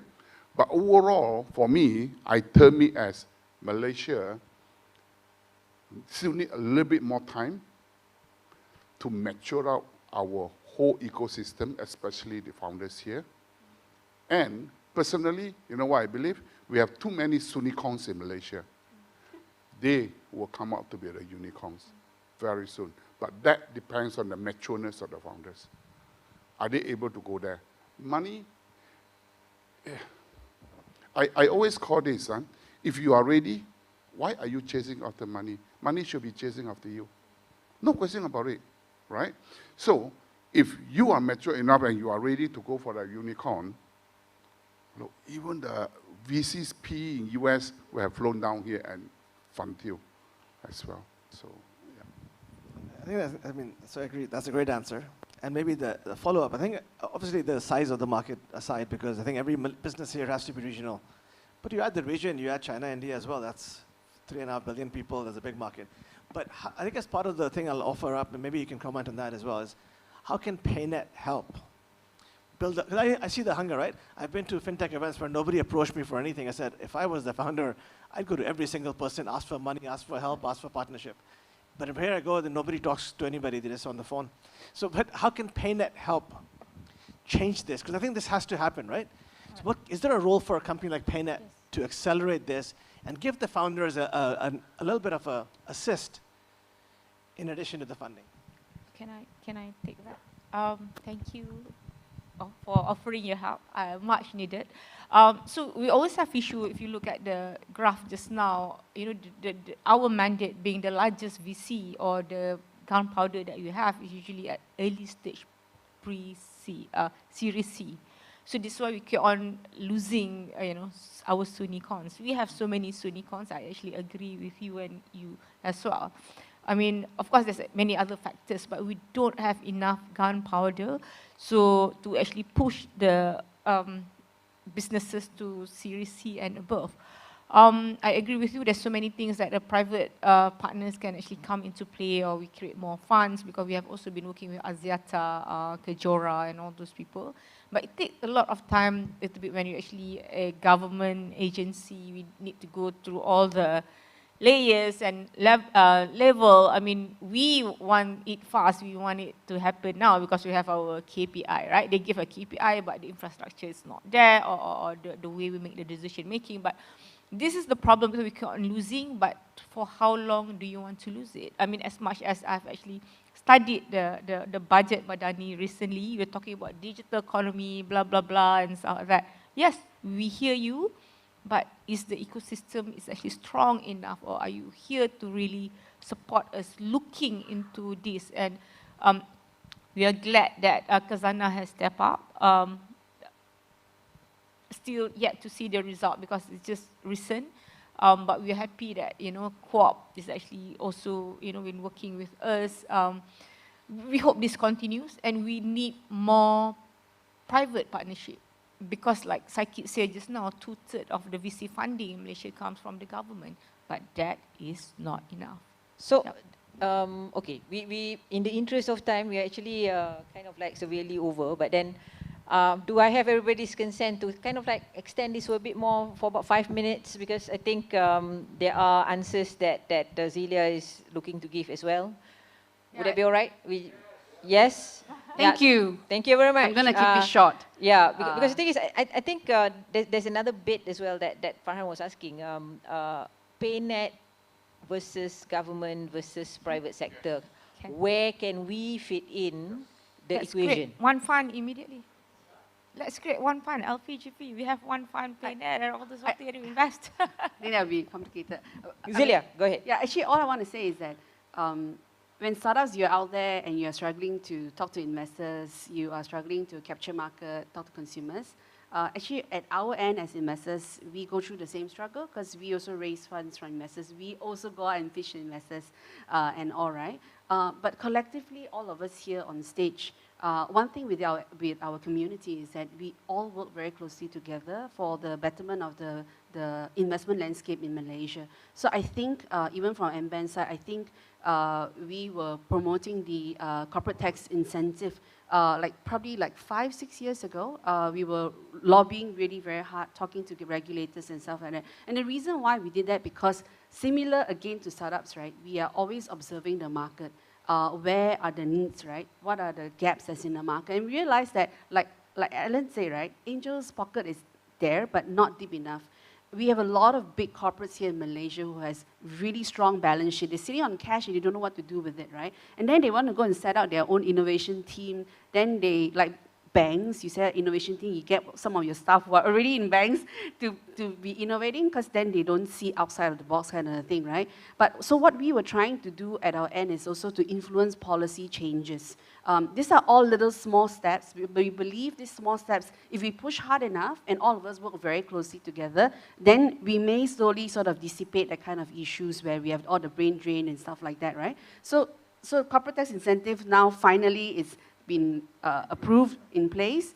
It's just now trying to get SC to sort of also push the awareness to corporates about investing in this class of assets, right? And what sort of incentive there are in place to help to de-risk those kind of investments. So specifically to PayNet, I think this platform itself, it's already a great step because it allows us to come here to share our thoughts with people who are probably bankers, traditional thinking and all right. That's really a very big step that, hey, there's this other side of investment in the ecosystem. And we are the one who's like probably creating like your competitors, the digital banks themselves. They used to be all these startups and they're coming together and then they're trying to challenge you, right? So this is actually a really good start itself. And because your members are the banks, collectively, if you see there is a need that we can do a lot more for the country, go and influence Bank Negara, go influence all the other regulators, right? And speak as one voice with us. So at least we don't feel alone that we are challenging the regulators like that. And you know, we have all your help to support us to do so. This kind of platform is really a great first step towards trying to put the two, traditional and the tech investment ecosystem together. Right. Yeah. So there you have it. Sorry to run severely over by half an hour. I've not been doing my job, I know. But then, I thought that it would be a good, important conversation to have. And I think let me just roll this into a quick wrap-up of the entire 3 days event. My quick thoughts around it is that the conversation has just started across all fronts. And, feedback-wise, I've heard positive ones, I've heard negative ones, because one of the negative ones is that how come our t-shirts are not on sale? Sorry about that. We'll do better. To be honest, we are very conscious of who we support as well. The t-shirts that the Paynetters are wearing is actually by a startup that solve a very small problem, which is actually producing at scale. They have digital printing, so they have no minimum order. Only thing is just that they don't have the supply right now because they run out of black t-shirts. So we're going to be sending emails across to you guys. Secondly, positive feedback is actually the conversation has just started. We need to start the ball rolling, and folks are already talking to me about, oh, so next year, please invite us, next year this and that and the other. This is not, we have not really, decided whether it's going to be a yearly event. Obviously, from the feedback that we've been getting, probably it will be.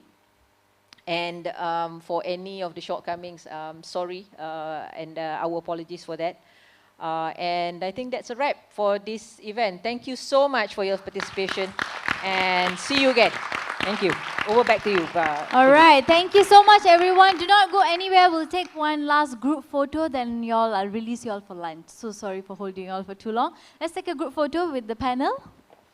And audience, can I please request everyone to come forward? Like those who are at the back, can everyone come forward and fill the seats in the front, so the photo looks a bit more full. So everyone from behind, all the back row delegates, please join us in the front seats. Please fill up the front seats.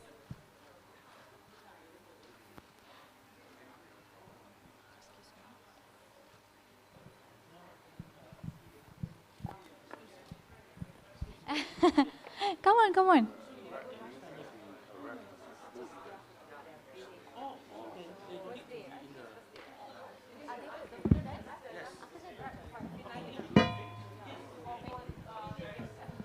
Guys, please join us for the photo as well. Yeah.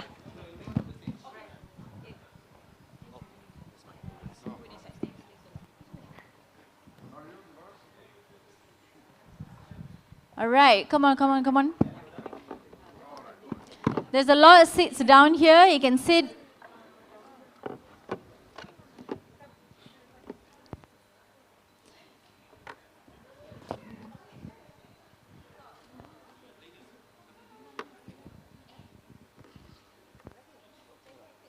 You can stand by the side as well. If you have no space, you can stand over here.